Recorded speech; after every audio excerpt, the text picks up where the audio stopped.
First thing I gotta say, because it's really weird. This always trips me out. Because I'll go and I'll see it, and this happens a lot on TikTok, but it happens here all the time too. And so I'll go and I'll get myself set up, and gotta fix my hair. And I haven't even been putting that charcoal stuff on my eyebrows. I don't know if it stains them good, or maybe I need to. I don't know. Just like, fuck it. And whatever with my eyes. What the fuck was I gonna say? Oh yeah, because I'll put mascara on because my lashes are light, and I just think it makes my eyes show up better. And so, anyways, what was I gonna say?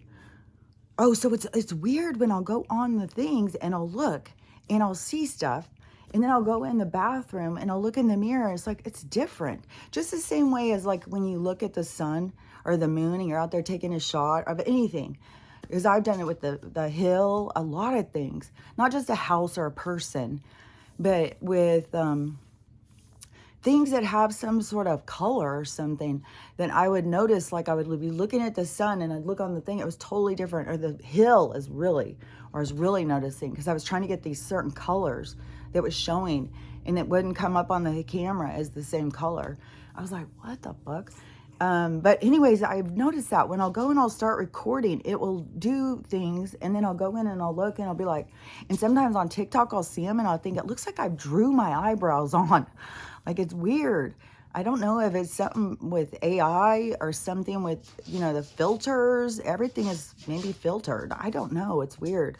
But, we had a new little fella show up here. So we got a new little guy who showed up here yesterday, a little lover boy. His name happens to be Jackson, and came that way. Synchronicities, it's crazy. But anyways, he's a little cutie pie, and I knew it would happen. I told you guys, so I gotta tell you the story because I knew it would happen. I'm telling you, the universe works in a way. You just gotta get in sync with it. People are just out of sync. That's why they're miserable. That's why they're fat. That's why they're unhappy. That's why they're depressed. They're out of sync with themselves. They're out of sync with life. They're out of sync with the universe. They're like when you're going down the zipper and all of the zipper, and everything's lined up perfectly, and you're going down and it's like it keeps getting hooked and jumbled out because the ones that are all twisted and stuff. So that is micro macro, because it's on all levels, and that's how it is for them. They're not in sync. But it's for the whole universe too, for the whole collective, for everything, because it puts everything out of sync. That's why we have so much toxicity. That's why everything's got to get cleaned up, and the ones that can't clean up and mind the manner, they don't move forward in the game. And it's not because they're wrong or they broke or they're whatever. It's because it's their soul's choice. They've got other lessons, other plans, other adventures. Not everybody goes on the same adventure. There's billions and billions out there. Your frequency is your passport. Your frequency is what gets you to go around and have different experiences. And you're going to be meeting him. He's a handful. Like, oh my God, this fella. He's a mix of a mix of a Malamute, a Shepherd, and a Doberman. And he looks like a Doberman. He's really cute. It's funny too. It's because, when I was a kid, we had St. Bernards. And then when my parents got divorced, my dad got these Dobermans, and they were real badass looking. They were really cool dogs. And but I'm with my brothers and stuff, and I don't know, Doberman back then was super, like, my dad had all this kind of stuff. Like, he drove around in fancy cars and stuff. He was just, I'm telling you, he was like Las Vegas gangster or something. And his friends and stuff. And now that I know more about the hierarchy and the sex perversion and the sex parties and who is involved in stuff, there's a lot of stuff now. It's like, oh my gosh. Because my dad hung out with rich people, and he had some perversion problems. We know about that. And I mean, some severe ones, I think, because there was some weird shit. And not just as, kid desire, but also Like he'd come home all beat up. Like he would try, like he had no boundaries or something. Like something was off. My mom was always sure that's what got him kicked out of the military when he was young. But he wouldn't ever talk about it. He's probably in there fucking doing some other guy or something. I probably know my dad from back when I was some wild fucking gay soldier myself. Like, you know, that's probably where we became friends. I don't know. But anyway, so after the puppy came and stuff, Leonard Skinner, though, came on when I came in the house, and I was like, oh, Dad. Because he looks just like a Doberman, and I was like, oh, you know, my dad wanted me to know he had a little hand in there. But so this is what what I want people to understand about it. So, okay, just in this action, everybody's got their own. You know, everybody's got to get their own sync. I'm just kind of explaining how it works for me so people can start like opening their minds in that direction and start figuring out what works for them. And so for me, like Stella's whining and whining. And, you know, that could take me a while to even catch on. You know, because I kept thinking it was different things. I mean, she could have been whining because she started when Winston got sick. And I just always assume it's her hips, it's her back. Would you stop? It's discomfort of some sort. Now I think like, fuck, maybe it was she was smelling that cancer smell, and she would, you know, I have no idea. The animals are so much more sensitive. This little fucker. And Jackson, please stop. And so I'll get him up here. He wants to be on top of me every fucking second. Like, and I thought I was getting Stella a baby. Oh no, it's a boyfriend. Oh my gosh. I mean, it's intense. It's intense right now. And then he wants to jump up on her, and she doesn't like it on her back, but she really is up on his, she's getting up on that dick. She's like up under there just, and she goes wild. She goes up there and she's sniffing around and licking around, and then she comes out and she starts acting like she's on fucking catnip or something. I'm like, what is going on around here? Okay, Jackson, stop. But then he keeps trying to hump me. I'm like, dude, stop. He just wants to hump somebody, I guess. But Stella's like, you're not jumping up on my back, bitch. She's all jump up on yours. But she can't jump up on anybody's, but she'll stand behind him and just do a whole little thing just to the air. It's always, every time anybody sees it, it's always funny. But she does like boys, I'll tell you. And so anyways, I thought I was getting her a little baby, you know, to love or something. Nope. She's got her boyfriend here now. He's just got to grow up a little bit. But I think they'll make great partners. You know, I'm just going through the dark side of the action now. There's always a dark side to the action. And, you know, I can't even talk about that. But, so, anyways, so with her whining and stuff. And then, you know, I just feel like, just like my daughter said, like she was shocked when she looked back at the 7 years and was like, no fucking way. It's only been 7 years since that. It was a place that she worked, and it was sent in memories or something. And it was tripping her out because so much has happened in the last 7 years. And it was like, how could that be 7 years? That's a trippy thing about time. That's why I keep trying to tell people. It is, we fill it in. We fill it in with our focus. We fill it in. Like when I fill it in, I go somewhere else. I'm just out somewhere. You know, but people fill it in. You fill in your time lapses. But when I'm doing something like driving and I'm going somewhere, I know that's a fill-in.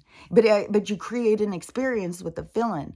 But I know it's a fill-in that can be out of my experience because it's a controlled way of travel. God damn. Ugh. The dark side. The dark side of having a new visitor. Oh, dude. Okay. And he's way bigger than 20 pounds. Like, and he's definitely not potty trained. Like, the things that people say is so funny. Oh, yeah, he's potty trained. No, he's about 20 pounds. I was like, this fella, and he's really arms and leggy. Kind of, I don't know, kind of like Great Dane puppy looking right now. With the coloring of a Doberman, but he's not solid black. It's more like it's really pretty. It's like not brindly. It's like his bottom hair is like reddish and the top hair is black. It's really cool looking. And then he's got cool markings like a Doberman. So he's really cute. And he's got a long tail and floppy ears. but not like hangy ears like Stella. He's got ones that just kind of go out and down. I guess that's probably why they used to clip them. But, yeah, my dad did that to our Dobermans. They were cool looking, but, like, that's fucking mean. I always thought that shit was mean, even when I was a kid. There's just so many practices that I just never got caught up in. In my mind, and like I said, I've been doing that since I was 3, questioning things. Like, I don't know, because that's why I'm here, to be the expert, to help people understand how to start getting to question things, how to start living in the universal way instead of the way you were living trapped in the game. So anyways, okay, so we'll go back on the puppy thing, because it seems like I was talking about something else too. Okay, I'm already all over the place. Okay, so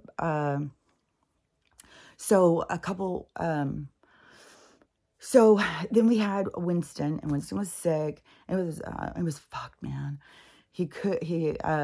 Just whatever the stuff was, it just leaked out of him. He couldn't, it wasn't like he couldn't hold his pee, just nothing stayed in him. I don't know what was going on. He had tumors that were holding it open or something. It really sucks too, because it's so much with the dog food is giving the dog's bladder and all that cancer, all in the cancer, to evacuate the chemicals, the filtering system and stuff. Probably tons of liver cancer. That's what Petey, my daughter's dog, died. No, it was spleen. It's spleen, I think, cancer. But I swear, who was it? I just heard something about liver cancer on a dog or something. But anyways, I mean, it's like 6 out of 6 dogs die of cancer. Like, it's extreme. And, but it's the same with people. But see, they've turned the whole thing with the veterinarian practices into Western medicine too. Like, the thousands and thousands and thousands of dollars I have spent on trying to get something more for Stella, trying to figure out more, trying to see, like, and, like right now, and he's jumping up and it hits her. Like, I don't know, does she have like a slip disc or something? I could probably go in and have him do all this CT and go through all this stuff. If I was willing to pay all of that money to go do all their tests. And then when it's Stella, you have to, on top of that, you have to pay for sedation fees. You have to pay, it's a whole thing. Yeah, because everybody's scared of a big dog. And so, big dogs are, I'm telling you, that's the way to go on a guard dog. People are scared of them. Even when people say they're not scared of dogs. And even when people sit there and try and be all calm, and when she's coming up, you can see them swallowing hard. You can see it, you can read so much in people when you're paying attention. It's not magic. It's not psychic. It's not all this stuff. It's just being aware. It's paying attention. It's participating in life in a different way. We just come up with all these names. I'm just telling you it's a different way of living. And and channeling and all that stuff. You can talk to your dead relatives. You can talk to the universal consciousness. It's all different levels. You can ask questions. Like, it's a fucking whole thing. But when you're trapped in what they keep calling the Matrix or something, it's called a game, is but when your mind is super hyper focused in it, but there's a point to that. Oh, see? Oh my God, stop it, Jackson. No. Oh my God, I swear to God. Hold on a second. I gotta go put a towel down.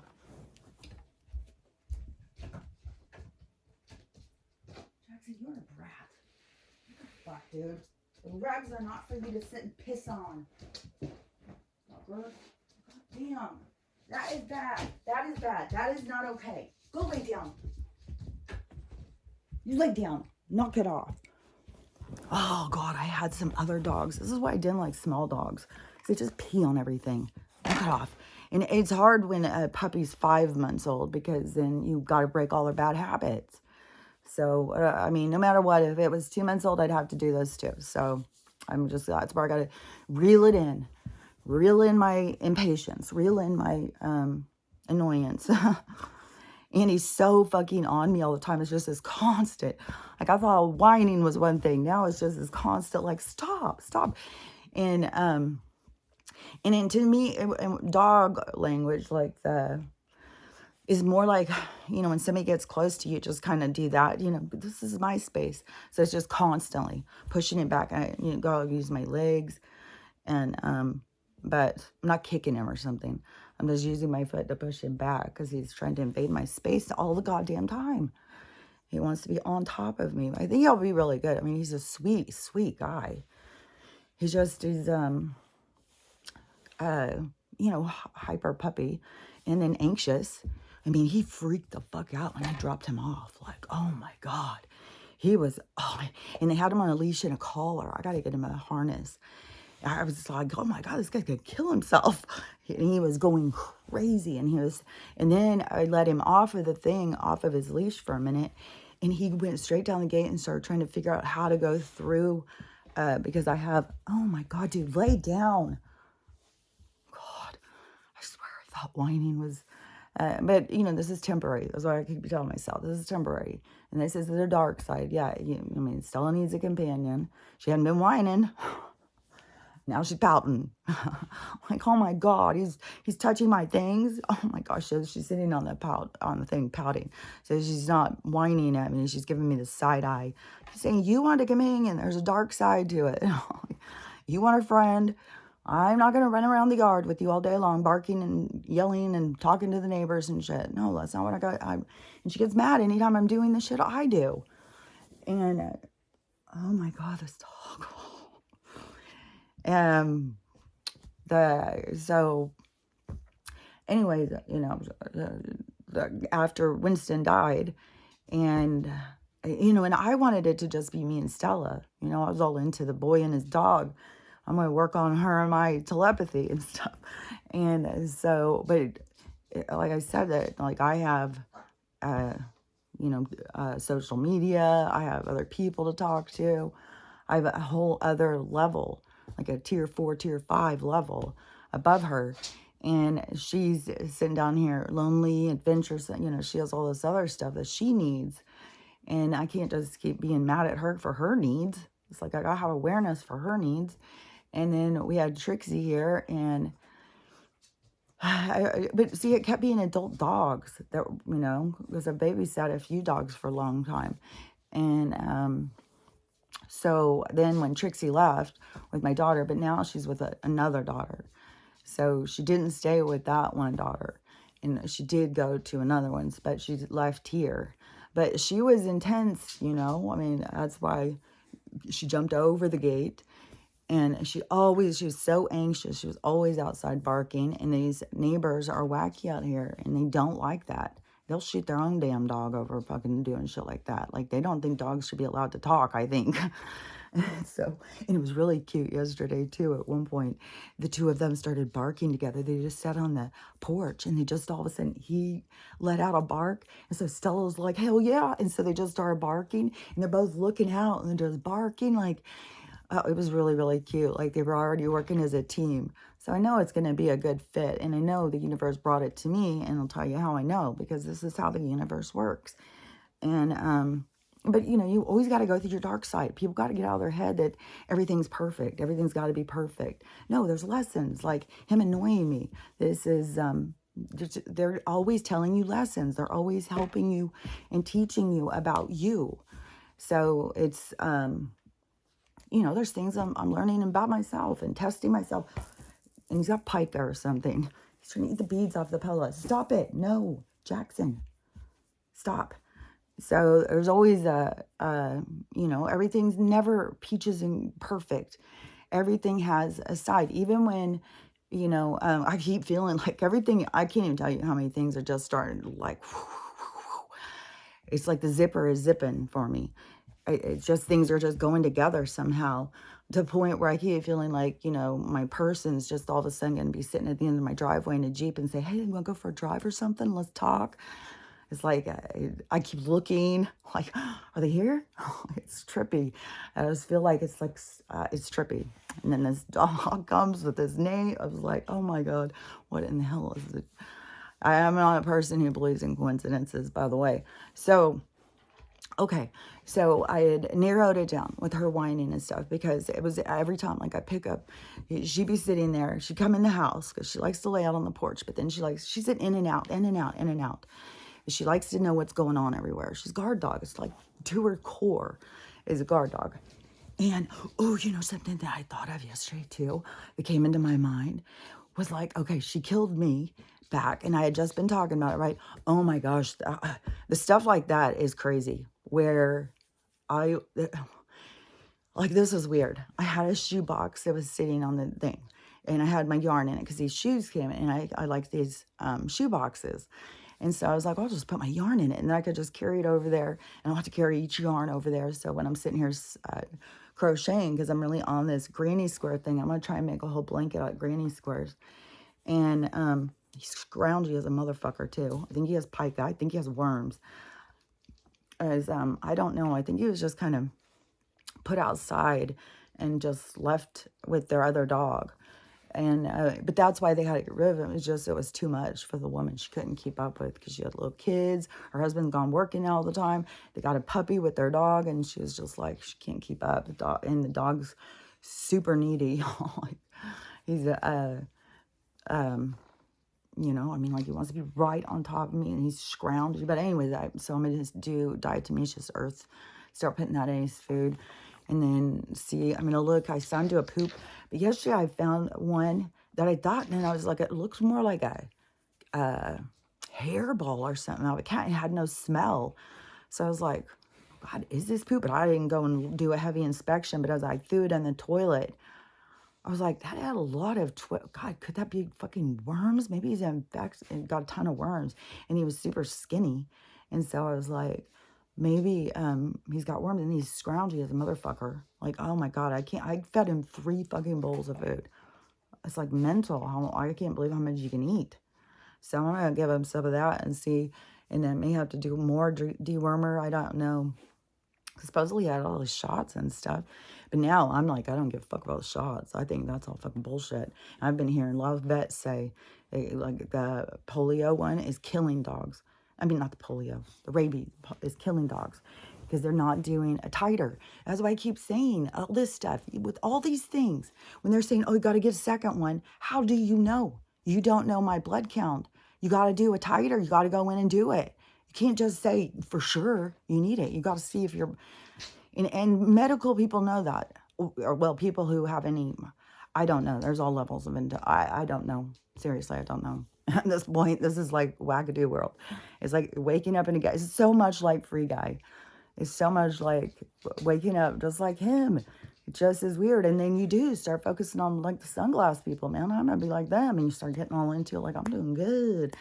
And, you know, but it's weird because it's like they're on a totally different level. They're just like on autopilot, playing their role, not thinking for themselves and shit. Not progressing spiritually, adding on some karma for sure, but they have no idea. So, anyways, okay, so let me think for a second. Okay, so, Trixie came, and Trixie left, and then Stella just kept whining, and then I just started noticing, like, she'd be sitting in here, and I'd, like, go on social media, go on TikTok, because lately I've been going on to look and see, like, you know, if people are showing, like, crazy stuff. Like, you see tons and tons of stuff in the sky, tons of stuff people showing and stuff, but, you know, I'm just looking for motion. I'm looking for, like, an energy. I'm looking for what's going on. And you can tell, like, the people are popping off. And it wasn't just me. I started seeing tons of people saying, it's going crazy right now. Like, people are going crazy. It's weird. And social media is so crazy. So I'm sure all of the different ones are crazy. But Jesus Christ, TikTok, it's like I'm telling you, it feels like they're screaming at you. And then some are just desperate and whining. Oh, it's crazy. But it's all this stuff coming up in people. And it's supposed to. It's just, and then when you hear these people talking about things and you know they're so preliminary stages into like their spirituality and stuff, they're just getting started. They're just realizing, they're just noticing this and that. And it's just, I don't know, to me, it's like, you know, when you're watching your kids tie their shoes in the beginning, it's like, it's hard. Taking your kid out to learn to drive, it's hard shit. Watching people learn to wake up, it's, you know, it's hard. But that is what my soul is here to learn. I'm here working on judgment. I'm here working on faith. I'm here working on trust. I'm here working on my voice, speaking up for myself, believing in myself, all of those things. So we all have our own journey. Like there's bunches, and then there's bunches where they show me in past lives, like different things, and it all goes together. You'll see. It all just starts fitting, but you need some resources. You need some reference material so that you start finding your pieces, because they'll all go together naturally. You don't have to do anything to put them together. You just got to start thinking in a different direction. Start having your awareness of who and what you are, and it will change your direction. So so when she was sitting there whining, I was noticing, I kept being, when I would go on social media and see she was sitting there and whine, like I'm not giving her attention. So I would stop, go over and cuddle her and love her and scratch her stomach. She loves her stomach scratched. And it's like huge. It's not like a little tiny dog where you can do this. It's like, God damn, this is a workout. And everything with her's always been a workout. So that was always good. Like playing with her with the toys and stuff. So, but when she had a stroke or something, whatever happened, she stopped a lot of things. She wouldn't get on the bed anymore. She wouldn't get on the couch anymore. She became way more whiny, and she didn't want to play with her toys. Even when she gets in the mood and she wants to play with one, she'll start playing, and then something happens. And I think it's something, I don't know if she has a brain tumor or something, but I'm just going to keep doing the detoxing stuff. I mean, if she doesn't have one, it'd be a miracle for all the fucking cancer shit that they give us. So I'm sure we're all fighting cancer nonstop every day. It's like we're all trying to detox from all the poison. So, and so many people are going the natural route now and not taking their medicines, and they're trying to take their counts down. See, that's the kind of energy you start seeing, where there's all these different people talking about this and talking about this and talking about this, and then they're talking about their accounts are going down and stuff. So you see like movement in these other areas, like, okay, it's picking up. So many more people are catching on to the medical. So many more people are catching on to the money thing. Oh, yeah, man. That is for sure. And except for just like, in that dark energy of thinking like, that's the smart way. We'll just invest like them. We'll invest in murdering each other. It's like, it's just so many levels I see that on. It's just like, oh my gosh. But you see where we've got to go from this super dark energy to, and people like that, when they wake up to their spirit and they see their own hatefulness. And it's so crazy too, because you'll see people who are spreading hate, and then they'll go on and they'll talk about other people spreading hate. Like, you have no awareness of themselves. That's why things have to flip. The light has to come on so people can see their own darkness. But see, because of the ego and because of embarrassment and stuff like that, there's a lot of people who won't be able to handle it. So even when the lights come on, that is going to be dramatic. It's going to be drastic. It's going to be a fucking giant kick in people's gut. So that is what the soul is doing. That's what it's like. That's what it wants. It always wants to see itself. So it goes through, it builds all this stuff up. This is what this time period is about. This ascension period is bridging us to the new age. That it is that transition, that opportunity to see your darkness, to wrap up all this shit you've been carrying around for eons, trying to fix. And then now you get this opportunity to look at it, let go, lighten the load, and, take a quantum leap into your frequency. It's a big jump to let go of all this stuff. And go always closing these cycles. That's why there's just so much drama. And people think it's all about these different things. It's all on this micro, macro level of change. And everybody has their own point of change and their own, your soul has desires and stuff. Like your soul has the ego and all of that stuff. None of that stuff is the body. The body is your sensor. The body is like your sensor, but it has like a processing. It's like being able to plug in and feel. And so that's what this is. And that's why I was saying a lot of other beings don't do it, because these are hard. So a lot of them don't do it, so they don't have all the reference.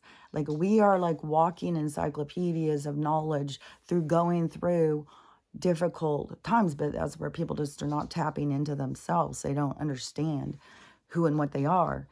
And so, anyways, back to, there's, oh, I thought he was over there going to go pee again.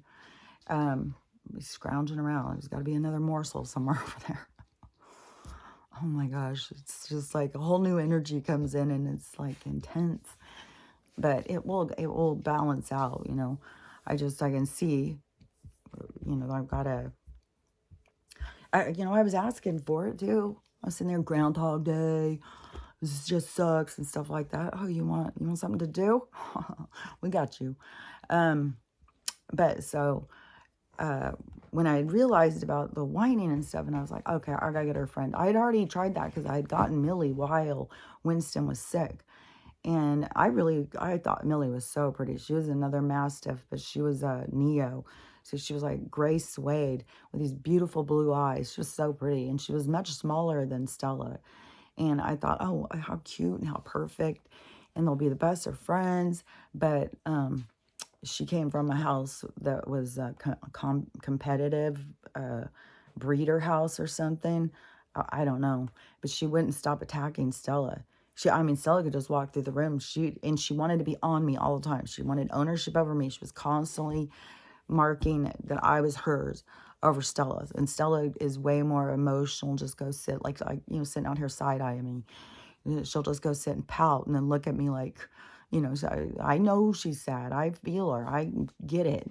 And so, but fucking she could walk through the room and Millie dive off the goddamn couch and jump on top of her and just start, not just play fighting. No, she was taking blood on Stella. And Stella's instinct is to back the attacking person or dog or whatever, to back them in a corner. And I saw this over and over. And it really showed me a lot about her. But she would back this big-ass dog in the corner, and it would be biting her and tearing her, and Stella would just cry out. But she was no way going to let that dog near me.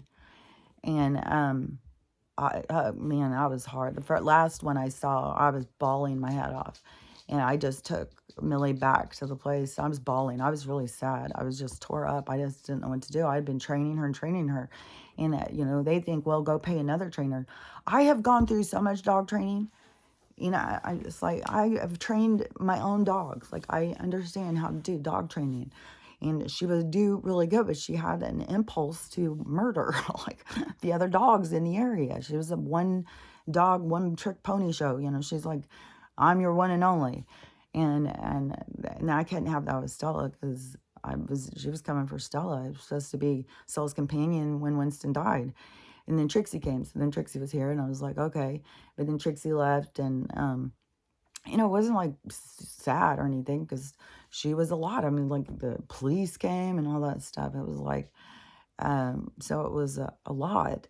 And she had so much anxiety and stuff. And the whole time, like, I can always see, like, she's anxious because she fucking lived in an apartment. She had to be quiet. She couldn't do anything. She had to just sit in there, four walls with all the curtains drawn, listening to all this noise in all these apartments, not knowing what was going on, all by herself for her whole first part of her life. And so, yeah, she's fucking nervous about everything. So sometimes, like this one, at least, this one's only got 5 months worth of bad habits. And it's so fresh still in the thing. But, you know, when you've got a dog that's like a year and a half, 2 years, and it's got all these bad habits, it's way harder to change. That's why it's way harder when you go get these rescue dogs. I think it's a whole thing now where they've got these intense trainers, you know, $1,000. Like, they have you go adopt these dogs. They put all these pressure on people to go adopt these dogs. And then all these people go adopt all these dogs that have been abused by people. And then they come home and they've got all these behavior issues. And then they took Millie back. I was like bawling my head off. I told him, you know, I mean, she will not stop attacking Stella. And if you can't go improve your training thing, like you've gone through all the training or something, see, it's like everything becomes like a thing. Like, I'll scratch your back, you scratch mine. And then these training things are like fucking $1,000. They want you to pay $1,000, $1,500 to go through their training programs. Jackson, lay down. See, he does come to his name and stuff. and then, okay, so back on that story. Okay, so Trixie left, and so it still just got whinier and whinier. And then I thought, okay, well, we're gonna go out and have adventures. Like, that's all I wanted to do was go out and have adventures. And I thought this shit would have been over by now. And so, we went on some road trips and stuff. I was like, she's not in love with road trips. She's not in love with driving around in the car. And then it's like, well, if I got a camper or something, or a bus or a van or something, and she had a better place to lay, and we didn't have to go to other people's houses and stuff. And so I was like, well, that would be good. So, I'm just thinking, but the universe always has its own plan. Believe you me, I've found that out. Because even when you think you're going along with their plan, and they'll pull the rug out from under you and tell you, no, you haven't been listening. Or no, now we're changing directions. I don't know. It's like I'll go back and try and revisit, like, what led to the brain injury? How off was I? I just know I was like a workaholic. I was like like a drug addict at their worst to me. I was just work, work, work, spend money, and then in my free time, watch Lifetime movies or go out dancing.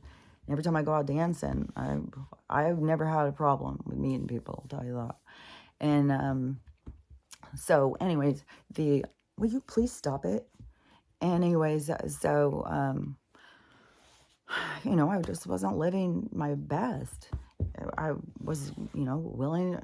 I was having shit ass relationships. I mean, the whole thing had to change. Like, I can see why. It's way better now. But yeah, it was fucking hard. It was hard to go through. It was hard to get here. It was work, but it's worth it. Oh my God, he's so nosy. And something drives me crazy with Stella when she wants to go get nosy and everybody else's stuff. See, there's always those things that are going to push you more because it's my issue that I'm trying to get rid of. So, I mean, he's got an issue. If I've got a problem with it, I've got the issue. So I'm the one who's, and a lot of the things, it's like reel in my own emotions, get balance. Like, is this really a big deal? Like, what's the worst thing that can happen? Like, at this point, you know what I mean? They can, take everything you have. If he goes over and I found him yesterday. I thought he was going to start chewing my phone up. He's up there licking it. And I was like, hell to the no. But that gave me a clear sign, like, fuck, I got to give my shit up. And find my boots. When I had Lucy, oh my God, I just got this really cool ass pair of these Doc Marten. They were high lace up boots, and they're expensive.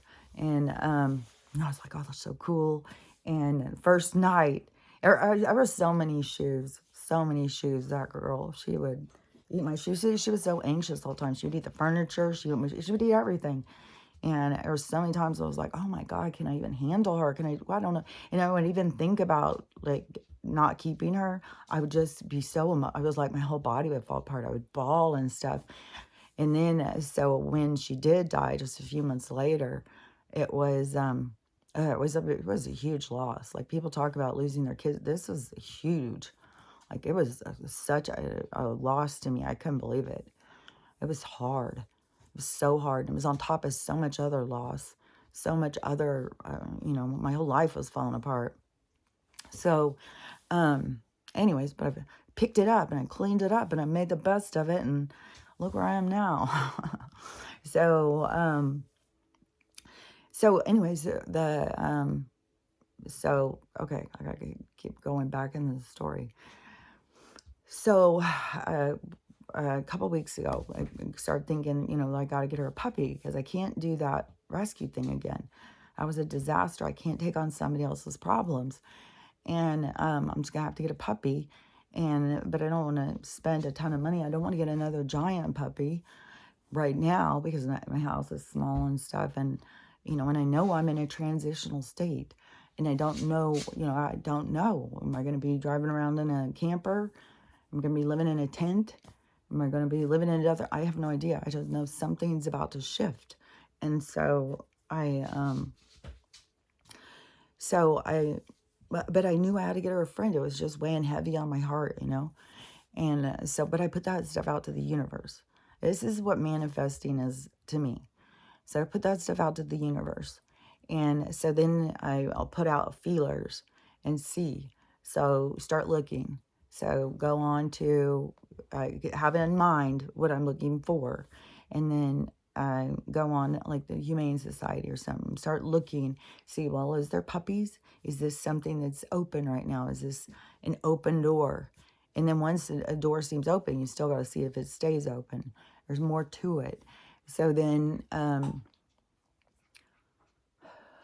even know what he's eating now. Probably screens. He could be eating plastic. Keep finding all sorts of things that he's like, puppies. At least it's temporary. And I do have a few months in, even though he's got some bad habits. It's like it's not starting from 8 weeks, so that's good. We're halfway in. And some puppies, they stay puppies for a couple years. So I don't know. I think he's pooped. I smell a horrible smell. Oh my God. Pet. Okay, I'm not going to get upset. It's just poop. I can clean it up. Or maybe he's just farting. Who knows? He's never stops moving. I don't even think he slept. He drank a whole goddamn thing of water. Whole fucking thing of water. Peed it all out in my room. And then anytime he wasn't peeing and drinking, he was climbing all over me, trying to get comfortable. He doesn't sleep. I think he slept for a couple minutes, but he had to like get in the crease between me and the couch. I was like, oh my gosh, I'm not going to go and sleep on my bed. He's going to come try and take it over. And I don't want him, because he's going to get bigger. And I don't want him to think, he's going to sleep on my bed with me. I want him to get him used to not, because there was a whole thing with Stella and the shift and stuff. But when she was big and she was sleeping with me, she did take up the whole fucking bed. There was no room for another person. I think she got a bit accommodated with getting out of my bed, because she knew things were going to be shifting. You got to watch how the universe shifts stuff around. You just don't know, because you're just get caught up in your own story. But when you start looking backwards of how things fit together, and start watching how your story unfolds, and so it'll start making sense. And so let me think for a sec. Okay, so I started looking on like the Humane Society and stuff like that, looking for puppies, looking at rescue places. And that's where I was reading all this stuff on the rescue places. Like, oh my God, what a fucking scheming kind of, like, okay, all these people really like animals, but geez, it's really turned into kind of weird. And there's a lot of scheming and scamming in there too. I saw this hugest drama that was going on with that. And it was in Arizona. And I don't even know. I think this is multiple states. It was fucking huge. So I don't even follow all this stuff. This must be just because I'll stop and watch some animal videos when they go by. And there's a lot of stuff with the animals right now, I'll tell you what. But it was a huge thing, like with the rescue people. And this woman who, I don't know, pretends to be a rescuer. Like she was in the club with the rest of them.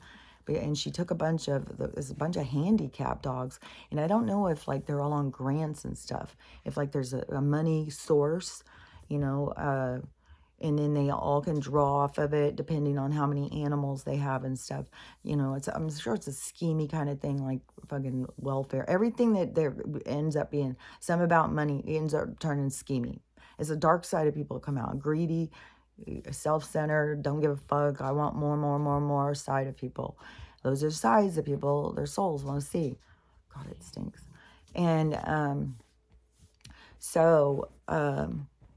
let me think for a sec.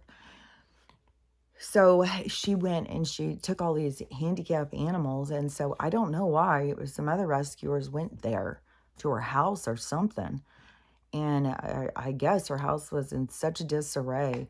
And she had all these she had taken the dog's little wheel things, like all their handicapped devices. She had taken them and she just stuck them all out in their backyard. Her backyard was like a dump. It was like a trash dump of dirt and stuff, and just had all these little handicapped dogs out there. So the people all started freaking out and started trying to use legal stuff. It turned into this giant ass thing. And there's still dogs missing. There was dogs taken. They were it was the hugest thing. I couldn't believe. So there's a schemy shit going on in all this stuff. And so, but I was looking on the rescue stuff, and, I was seeing the outrageous prices and stuff. It's like, okay, do you want these dogs to have homes? Like, what? Like, man, that's extreme. And, and then they're like, well, we have to have them for to be able to take care of these dogs and stuff like that. And I don't know, there's people out there taking advantage as usual on all the things. And, we're all paying for the people who are taking advantage of stuff. The money doesn't go where it should go, ever. Because there's always somebody there who are grabbing it and sticking it in their pocket to put things to cause that zipper to get hung up. So, so I was looking at that stuff, and then I was talking to my one daughter, and one of my daughters, she was like, thinks I'm crazy. She's the one whose dog's not with her. she's not really into them. And but I think about Stella's needs. I just don't go out and walk around with her in the rain and the cold because I want to. I do it for her because I love her and I know she has needs and it's important to her. So I, care about her. And so the same thing, like, yeah, I'd be happy just having her here with just me and her, without another dog. But she is lonely. And every time we go on a walk, she just goes to the neighbors and so goes up their gate and just stands there, just longing to interact with their dogs. And so cut out because they had closed her off. And then they built all these things across there, so she can't even see over there. And so she's back. Hold on, let me get her. Come on. Stella.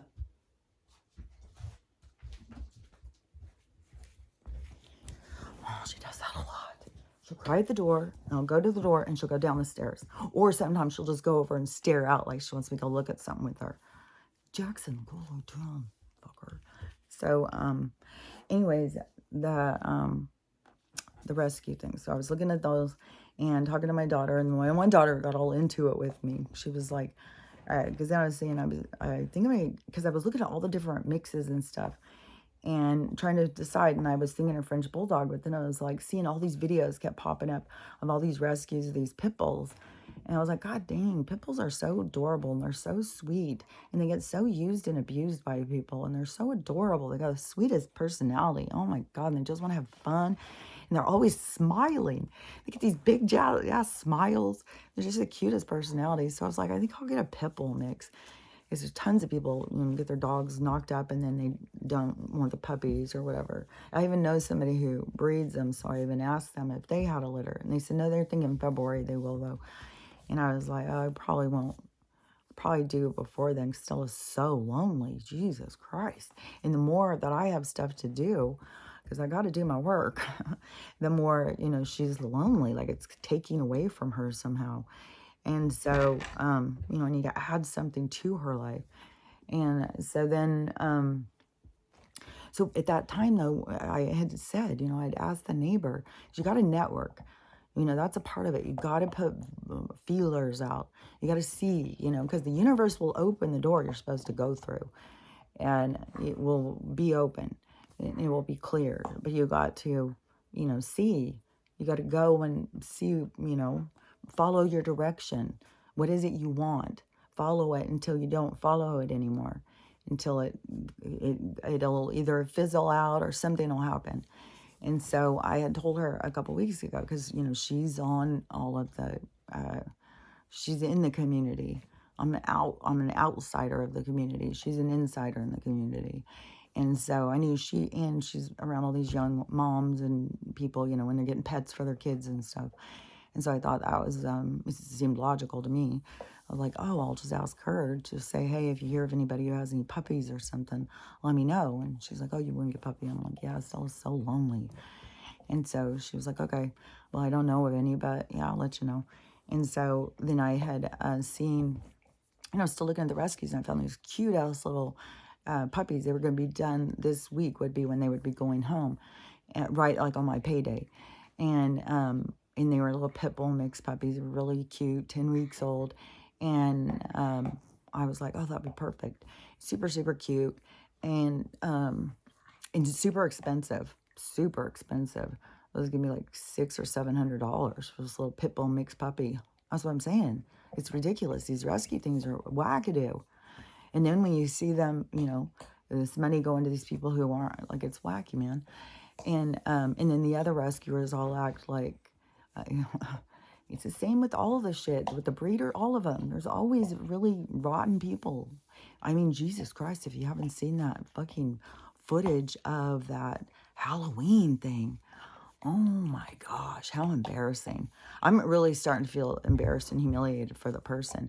I told you there's going to be a lot of public humiliation that's going to go down through this.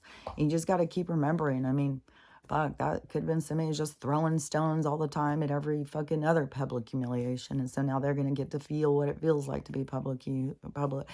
All these things are just all being played out everywhere. And it's way too much and too hard to figure them all out. It is all way more complex and complicated than what people think, because everybody stays on the surface. But her and her kids, it was like it was like 3 or 4 adult women and 3 or 4 kids. And it is a musician's house. And so he had a doorbell camera, and he had a big ass bowl of candy, all full size candy bars, big ass bowl, just sitting out front for everybody, to use the honor system. But people don't have integrity anymore, and they don't even understand what it is.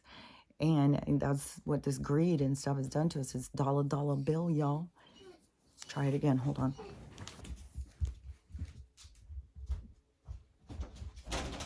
Come on, hurry. Come on. Okay, move, Stevie.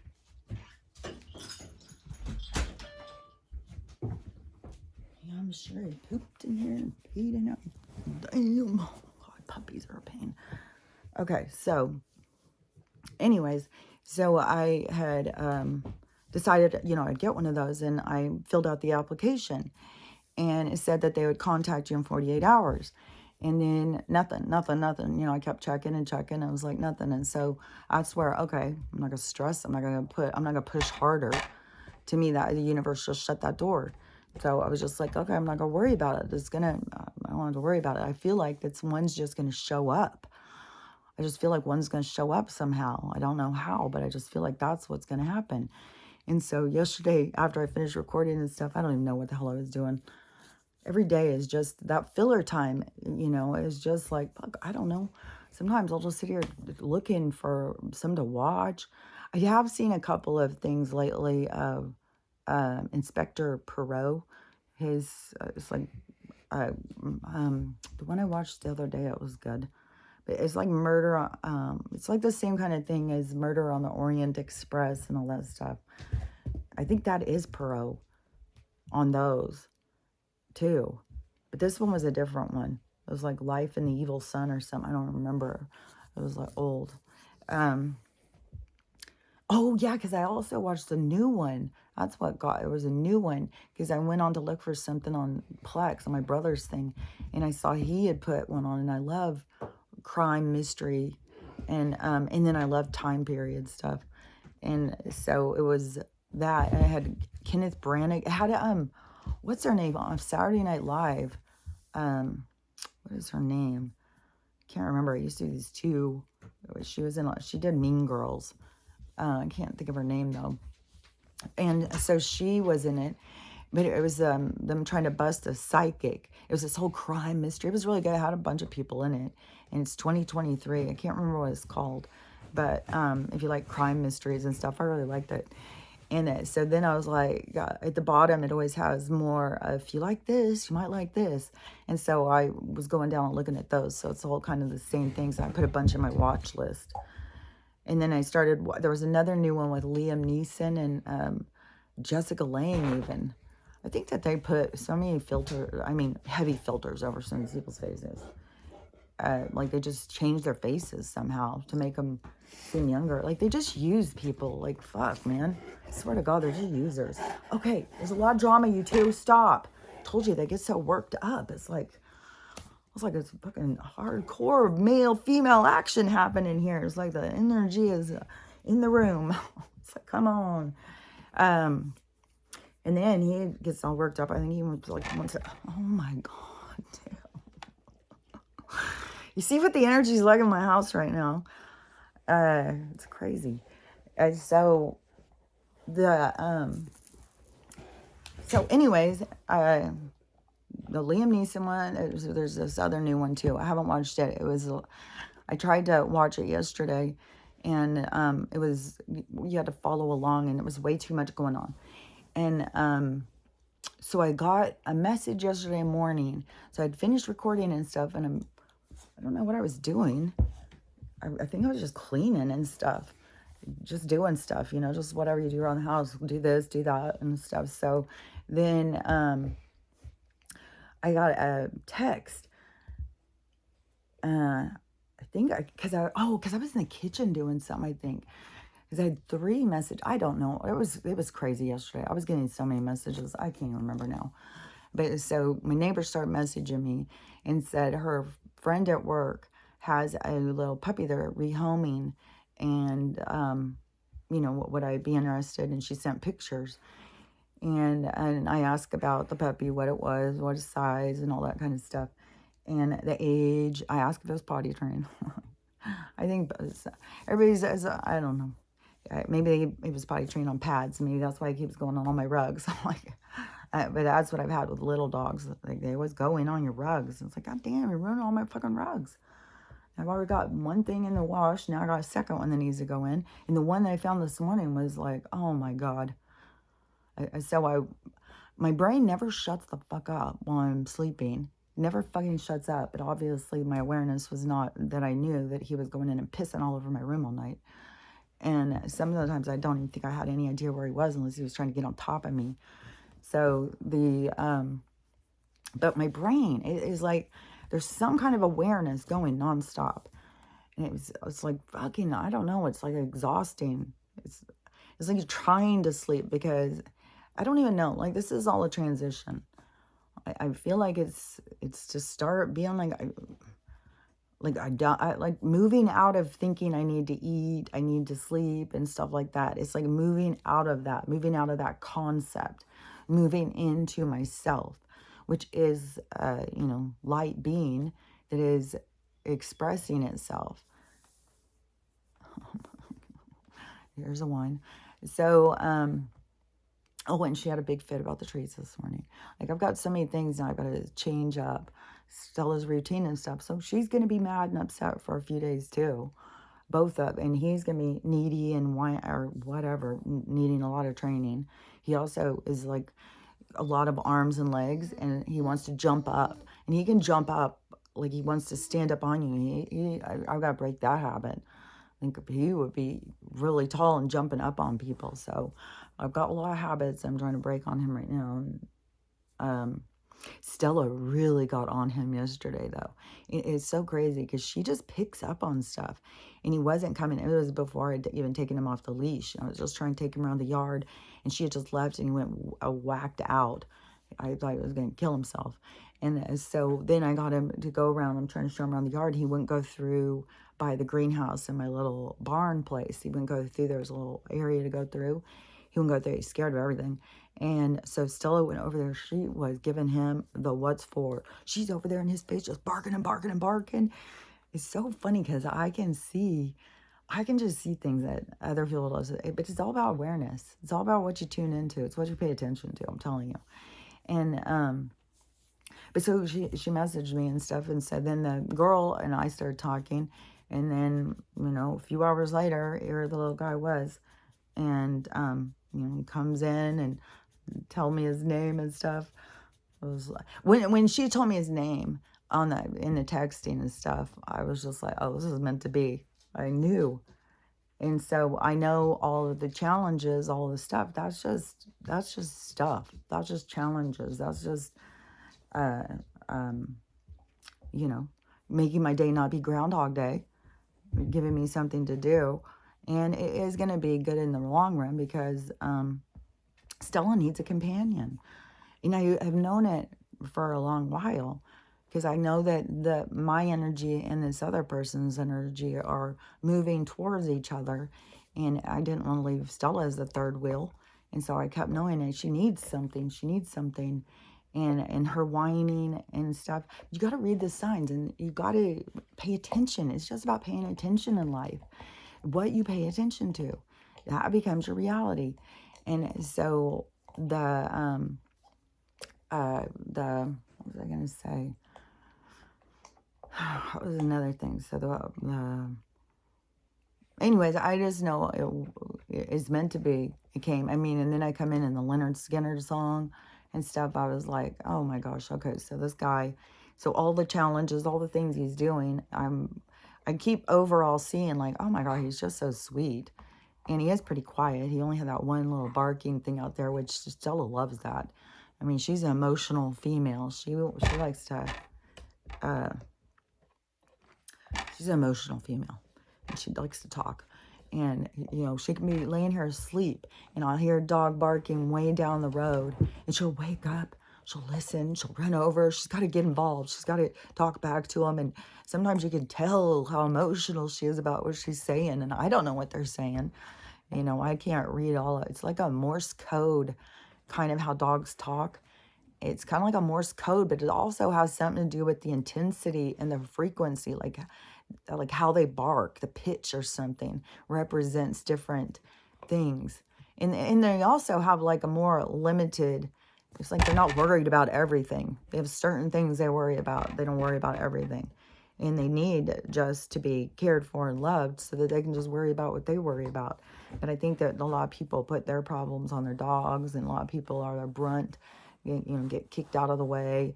The people don't have time for themselves. They don't have time for a dog. They want the perfect life. They want the perfect, you know, two dogs, 3 kids, nice house, couple cars. But then you start getting all this stuff and things start breaking. You start having this problem, that problem. It's like, oh my God, it's not so fucking perfect. Why it's work?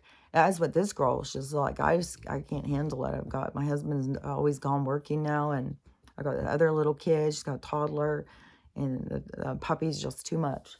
And so it's not like, you know, he was abused or came from a puppy mill or something. It was just a neighbor who, and she lives on Mount Baker, and she said it just was making her so nervous because he runs around so much she thought he was going to get hit. And so anyway, she was going to take him to the Humane Society. So see how it all works? She was going to take him to the Humane Society, and then how the energies just connect. The universe, Stella, you don't need to go back out.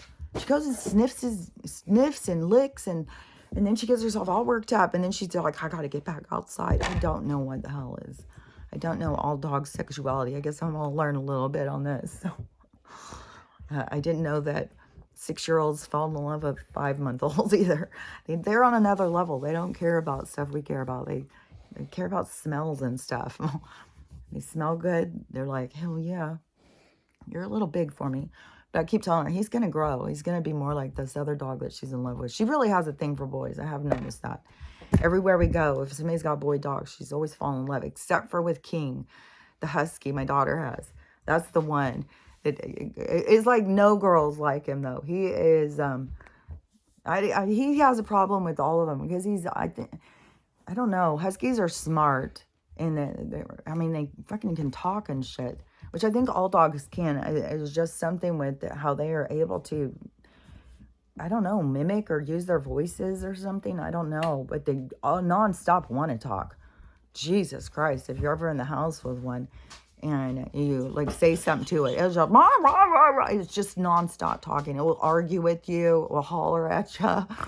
And they're very challenging, and they're so busy. And so they do that to the other dogs, though.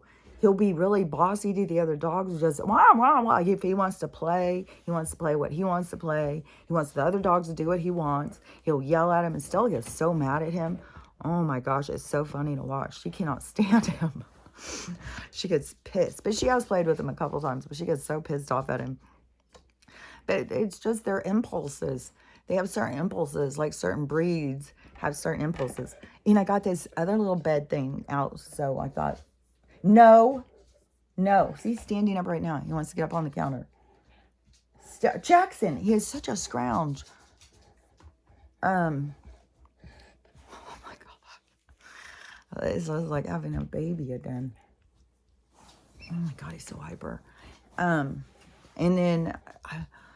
Well, Malamute is like a runner. I don't know. My brother had, my brother breeded expensive German Shepherds for a while. But then his German Shepherds got out of his house and got in a neighbor's house and tore their cat up or something. just tore their cat up. The people came home from vacation, and it was really, really horrible. My brother said it was horrible, but I think something happened about it then. Something happened. I don't remember if the dogs had to be put down or they had to go to a rescue place. I don't know what happened, but that stopped his thing of doing that. But I don't know German Shepherds. I've never really been around them. I only see them like as police dogs. I always hear they're super smart. They're supposed to be the smartest breed. So, but poodles too, I've heard they're super smart. But see, that's where they start messing with things. Like they're going to mix a golden retriever and a poodle. So they're going to try and make a cute curly smut, but they've got tons of anxiety because golden retrievers they're different. I mean, fuck, Winston, what he would focus on, and he would, like a bird could fly over our house. He would jump up in the air. And I see him, I think he might have got one time when he was younger. I can't remember. But I mean, they're just different. There's this person on TikTok who's always filming hers. And because they can be so frustrating because they just do what they want too. And she has a pool. And he just goes out and goes swimming whenever he wants. And she's always going out there. It's like the middle of the night. What are you doing? Get out of the pool. And he'll come swimming over to it. And he'll go walk up and then he'll run over and jump back in. It's funny. They have such a personality. But some of these things that they mix together, I don't know. I just think they're a bunch of mad scientists, these people who keep doing this. Trying to make these, I don't know, Gucci dogs. Everybody's all into this fucking... whatever it is called. I don't even know what he's doing now. I quit thinking about it. So this is so distracting. But let me think what else I was going to say. Okay, so it's been an hour that I've been talking about. But now I'm trying to explain about manifesting, how it really works. Is to me, is like it's a lot of different levels. Because like if I'm going to go shopping, I'm going to start picturing what I want. And so sometimes I'll leave it vague and I'll tell them, and then they'll bring me something like they know what you want. And you do that by noticing what you want. Like you look at things and you see things and you figure out what it is that you like. And so then it's like it registers. So when things come up, you're getting things that you like. So you have to notice the things you like, but it's not like you're trying to take somebody else's life. It can just be like, I love that girl's dress. I love those flowers. I love that pattern.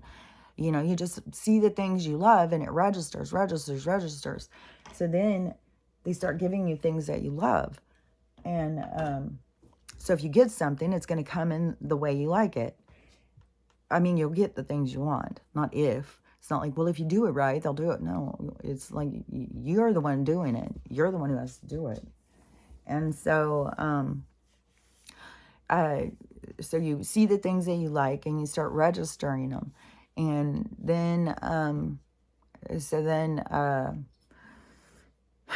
when you figure out the direction you're going, so you have to be reading the room, reading the other people around you. Like, it's like a bumper system to keep you present and stuff. So, I mean, I don't know, for a couple years, she could have been crying at me and I was just not present. And then all of a sudden it just clicked. Oh, she's lonely. She's lonely. And so then, which makes so much sense. I mean, I don't know why I thought that she could have all her needs met by, a couple minutes of my time. So, and dogs are they're like pack animals. They need each other. They have, just like she wants somebody to go out and bark with her. And she wants somebody to have her back. She wants somebody to go out and go potty with. It's just, I don't know. It's our natural thing. It's a natural thing for all animals and, us, we're animals too, is a connection to come together. But, all the people now are so created in division that they're so accepting of it. Like they would rather sit there and talk about how stupid somebody else is than to, whatever it is. I don't know. It's so much about everybody. It seems like everybody does the opposite of what I do. like in situations. It just seems like everybody does the opposite. No wonder I was just such an oddball. No wonder there was all these people always telling me I was so weird and stuff. I could never figure it out. Like, you know, fuck. But now it's just like, God damn, it gives me such a different view. But I just do a lot of things different than a lot of people. So then you start seeing like what it is, and you start like, you got to read the signs. And you know, the signs were coming in. Like, I kept seeing pitbull puppy videos, and it kept being such cute little things and stuff. And so that's a sign. And so then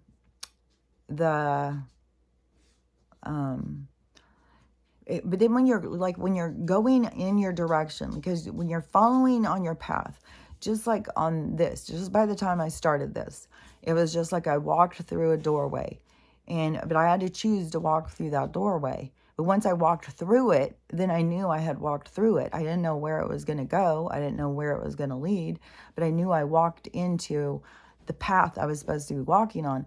And then it was all these other things like my throat chakra and stuff. I started seeing these other things about my healing. And it was more of your healing isn't just all wounds and scars. It has to do with development. It has to do with, you know, because you've stifled your voice. You've stifled who you were. So now it's you coming into who you were. So there's a whole part of that. It's not just, you know, and that can bring up things too. Like, you know, why didn't I do this before? It's all your process. It's your process, whatever you're going through. You need time to reflect. There is people too who are noticing now is like, you know, the reason we're at work all the time is they don't want us to ever work on ourselves. They don't want us to feel good. They don't want us to be happy. Yeah, exactly. And you have to give time to yourself. And it has to be a choice. That's why everything in this world is blowing up. So you start making the choice like, you know, what's more important? That I get to work? I mean, obviously, for a lot of places it is. They'll go out in worse weather, still get to work. Gotta get to work. Or spending time on yourself and your own health. And I'm going to get my leg up because it seems like don't be surprised if this goes flying. Seems like Stella's doing some stare off thing. Stop it.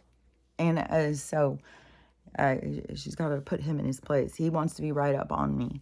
And Stella is very owner about me, but she won't fight about it. She'll definitely and jump up. That was me. I swear to God, knocking and barking. Just get it going.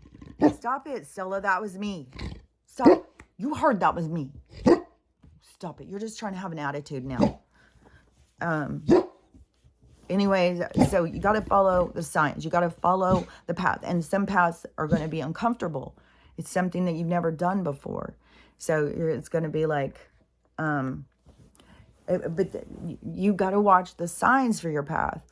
Like, I don't even know when and how mine started. When I try and go backwards and look backwards, and I see like, oh, okay, so I was going to start this like in 2018.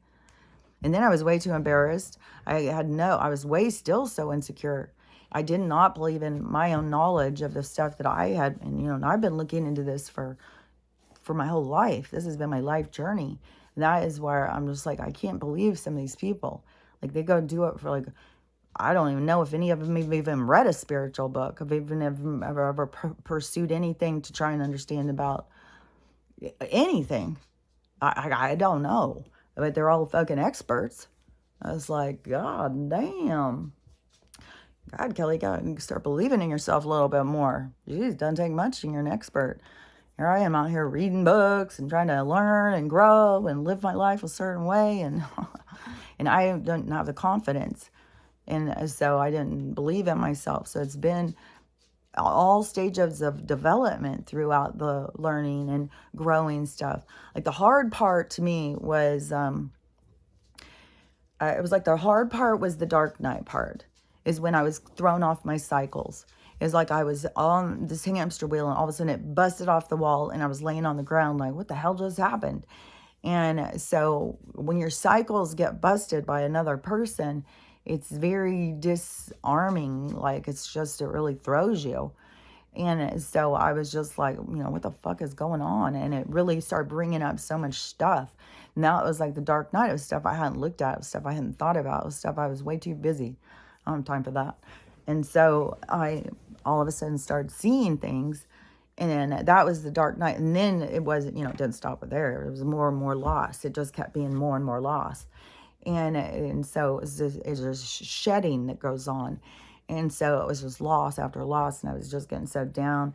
And then I turned to Western Med, and then that blew up in my face. So I was just getting sicker and sicker, and my health was deteriorating, and I was just going through a lot of stuff. So it was like a few years of struggle. And then when I started getting off of the medicine, when I started weaning off of that, and I started doing because my daughter worked at the weed store and stuff, and she would bring me these little hard candies.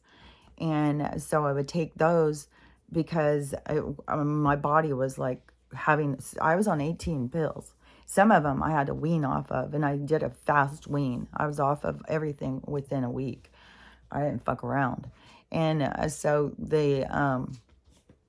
but I was sick as fuck, man.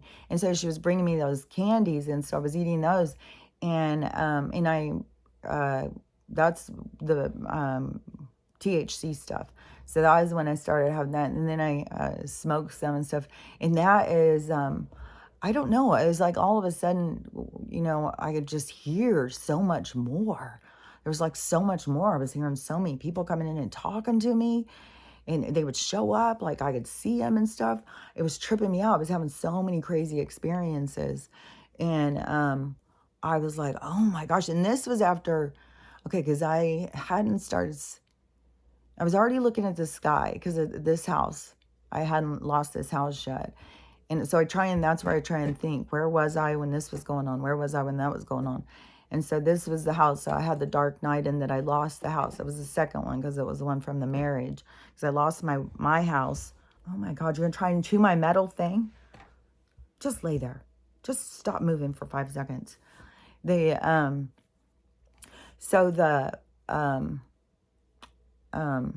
got metal stuck in my head. Okay, hold on. So I was at that house. So I lost the first house. My house that I thought I was going to retire and pay off, and then I was going to use it and buy a second house. Like I had a whole plan, and I had my timeshare. Like I had a whole plan for my future. Like I was going in a direction, and I was working a lot because I had a plan. I was going to pay my house off and get another house down south, and I had my timeshare. Like I was just had a plan. I was just going to travel around, live in 2 different places, and But that was not, they were like, this isn't how it's going to go, girl. So, will you stop it, dude? And so then see, that's where Stella jumps in. She's like, she said, stop it. And he didn't stop. Stella's smart, man. Okay. So, now, get to up in there. So then when I started doing the weed candies and stuff, and then that moved into smoking it. And when I did the RSO, I'm sure it was when I did the RSO, that's when I went into, they took me out. It was like going out in space. It was so trippy. Because at first I was just sitting there on the couch and I was thinking about something. And Stella was laying next to me. I don't remember what I was thinking about. I'm always in deep thought. I'm always talking to them and stuff. I have my own team that I'm always talking to. I'm always evaluating things in life. I'm always thinking and stuff. And so I was sitting there on the couch and I was thinking, I was talking, and I think I asked them something. And so then they sucked me in. This was the craziest thing because it goes through your mind, but you're there. And so it was like I was sucked in, and it was weird because it was like going around like a tornado. Everything was going around like a tornado. Like I was in Alice in Wonderland, or I'm not Alice, Wizard of Oz. In the tornado, remember when you're in that one part, you see the things going around. So it was like that, only everything was like you know, like if you've ever seen a record album and they have all the lines and all the lines just go, go, go, go, go, go, you know, and then you start moving the needle on the lines and it plays a song. So it was all these lines. And so, but the lines were going like on top of each other. And when I was in the hospital and I was getting my brain injury, one thing that they had showed me about the universe was it was like the card shuffling. It kept showing me this card shuffling, how it all goes together, like what I'm saying with the zipper, and how everything goes together. Oh my God, dude. Goes right back and starts chewing it again. So this dog has got so much energy. It's mental. It's like, try and sleep, dude. Go to sleep for a while. Go sleep or something. I thought puppies slept sometimes. It's like, dude, aren't you like a baby? Don't you need your sleep? Go. Oh my God. But I know whatever challenge, because the universe brought me this. Like, and that's going to sound real wackadoo to some people, but I know the challenges are ones for me. The ones I'm supposed to work on me. It's what I'm supposed to be working on right now. And boundaries is always an important one. This guy really wants to be up in my space. So, so in 2018, where I was going, so going through the dark part, then and then I started taking them. Okay, so then I did the RSO, yeah, and okay, so it was like going in this tornado thing, and it was like the record lines, and so the record lines, but they were going up instead of out. So the record lines were going up, and everything was spinning around so fast, and but it didn't feel like I was moving. It was trippy. And so I completely understood that this was all realms, all frequencies, all different possibilities. Like you could shoot out in any of those lines and you would be in a whole nother world. And so I asked them, I said, can Stella come with me? And they said, yeah. And so I swear I saw her in the thing. I saw her get sucked up in the thing, but I shot out. And I shot out, and I was just out in black space. And so I was just out in black space, and I was looking around, and I could see up ahead, and I started being able to hear it. And as I could hear it, I could feel it. And it was way out, and it was light, and it was going around and around and around and around, just kept going. And I could hear the screaming. It was the loudest part I could hear was the screaming. And, but as I got closer, then I started noticing it wasn't just screaming. There was all kinds of emotions, and they all went together. It was like a collective, like everybody was feeling pain, then everybody was feeling happy, and it was so intense. Oh my God, it was so intense. I could feel it in my body. So I was watching it. I could feel it going through my body. I could feel these pains. I could feel the collective. I could see the cycles.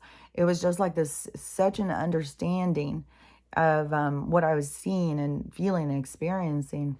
And so so I definitely, I mean, I had so many crazy experiences. I was out gardening one of the days, and I was crouched down doing something, and then all of a sudden I wasn't there. I was crouched down, and I think I was like Vietnamese or Korean or something.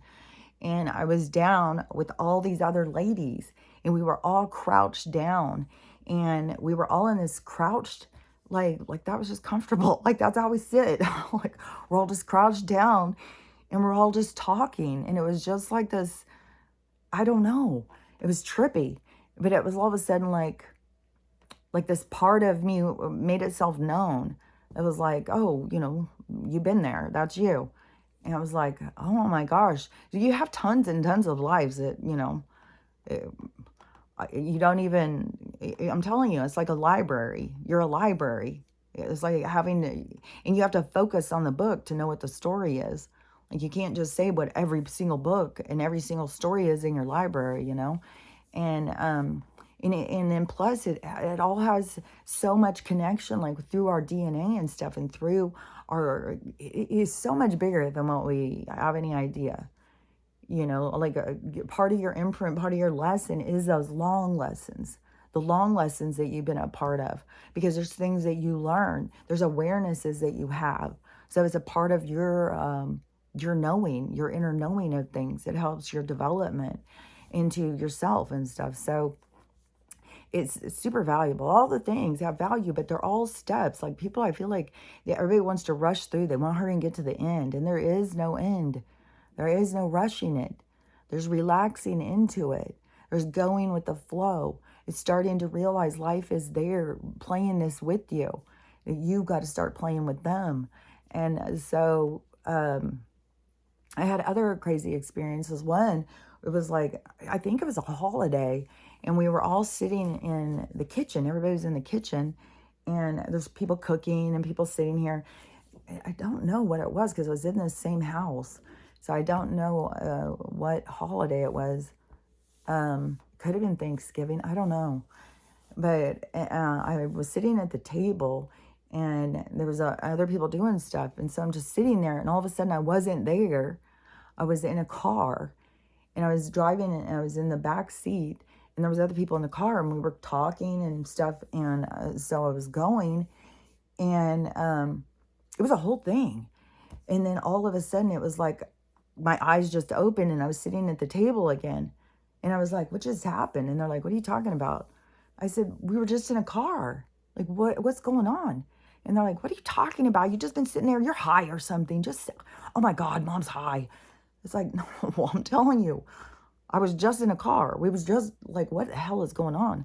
And so I kept having just tripped out things happening. And I don't know if, because there is something with the cannabinoids. There is something with like, it's good for us. Like they want us to think like we're drug addicts or something. No, there's something, it's a connection.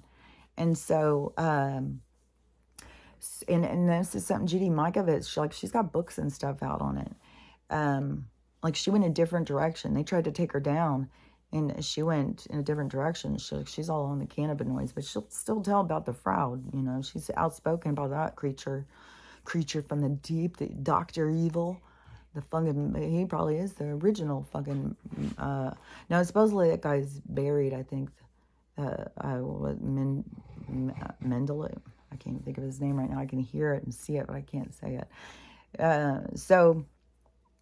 Now I was going to keep going until I'll just probably all of a sudden say it. But so you have that part, and for me, you know, in mine, I don't know, was pulling me back into spirit, back into really focusing on spirit. And so I kept having these trippy things happen, and I was definitely watching the sky. This is back when I was back on Facebook, and somebody had said about the chemtrails and talking to my cousin and stuff. So I was already watching the sky. I'd already seen those. And that was all the way back in like 2017. So that's what I'm saying. When I see people keep just all of a sudden talking about something, it's like, ugh, I was talking about this in 2017. Like it's fucking slow. But then I know it's not them. These are my lessons. This is my view. This is my experience. And so, you know, when my frustration, my ego, my anger, whatever is mine to work out. And so, yeah, 2017, I was talking about stuff that people are just now starting to talk about.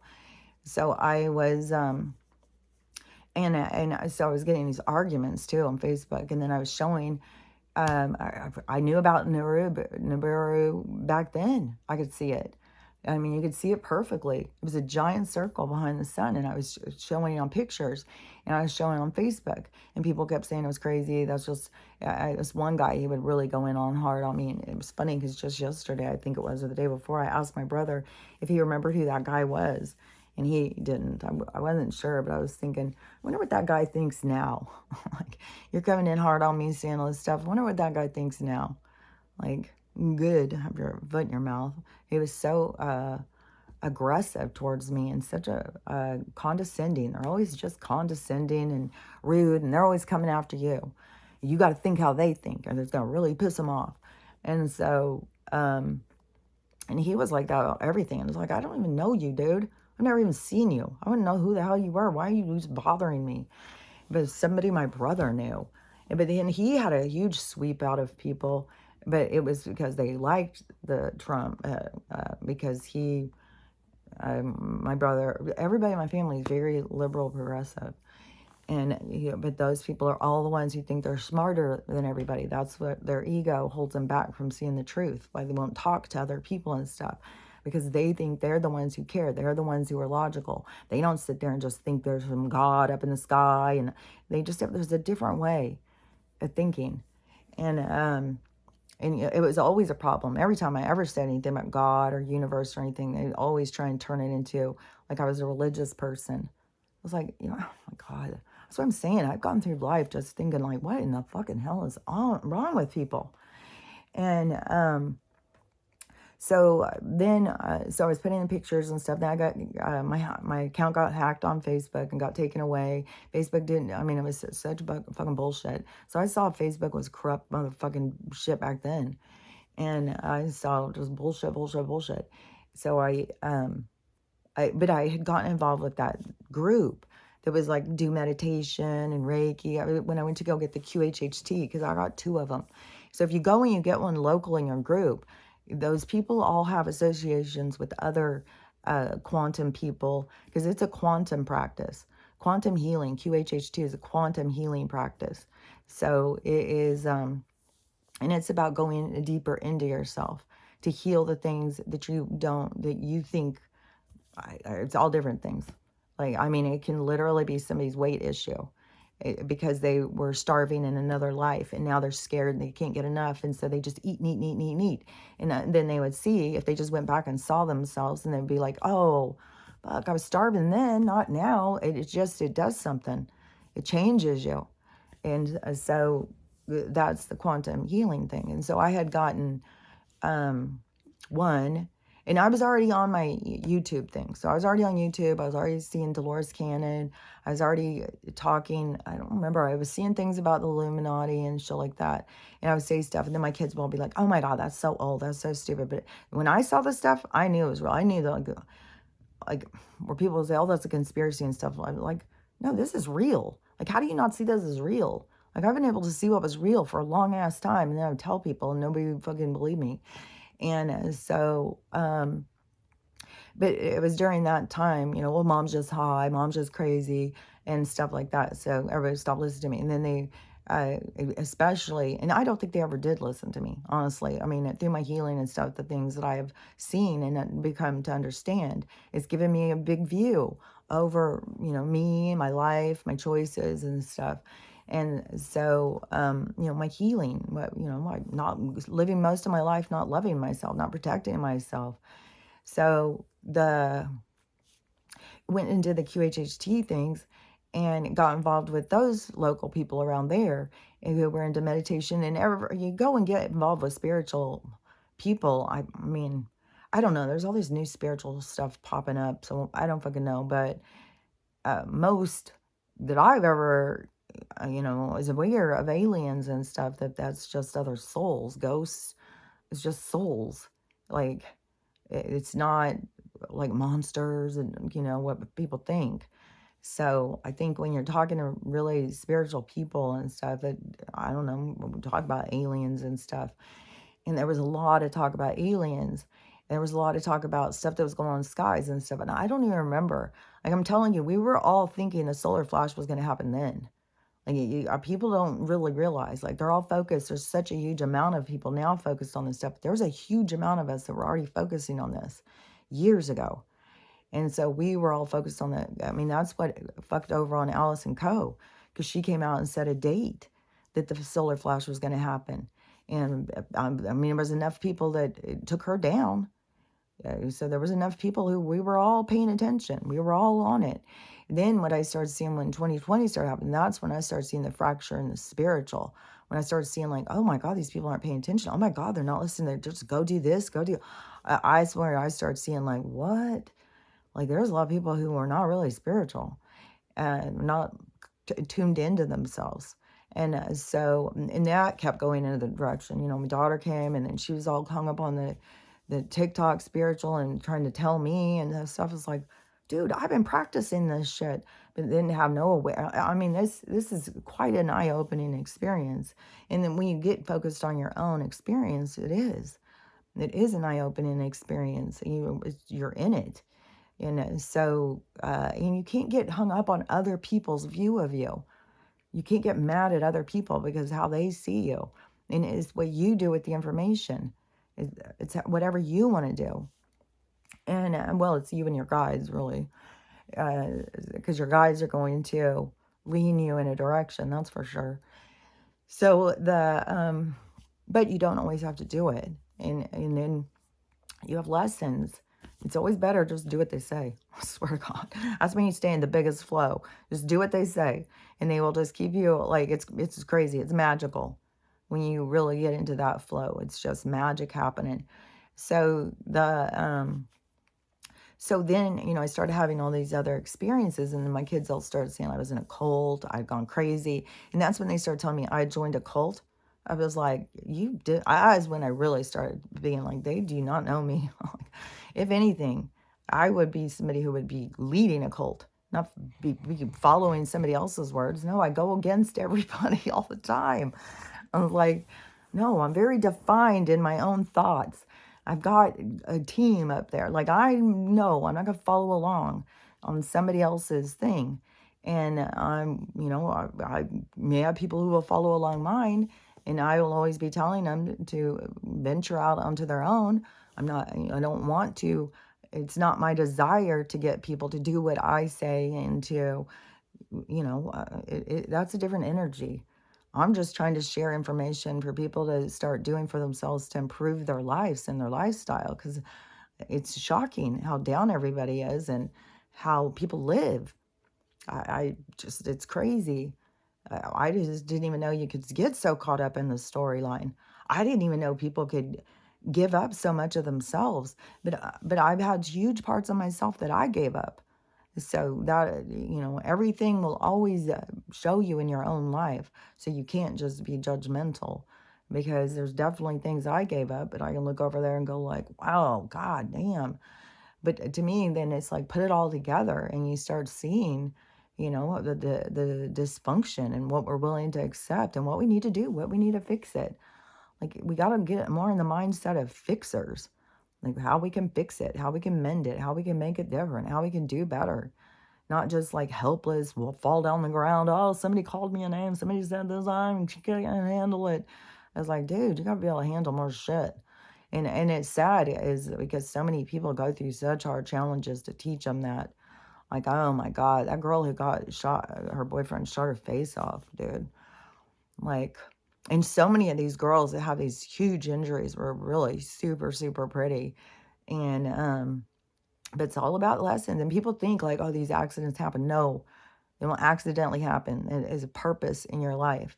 There's a purpose to everything that happens to you. Nothing is by accident. There is no coincidences. It's all synchronistic events that happen to take you on your path, take you on your journey. You're on a ride. And so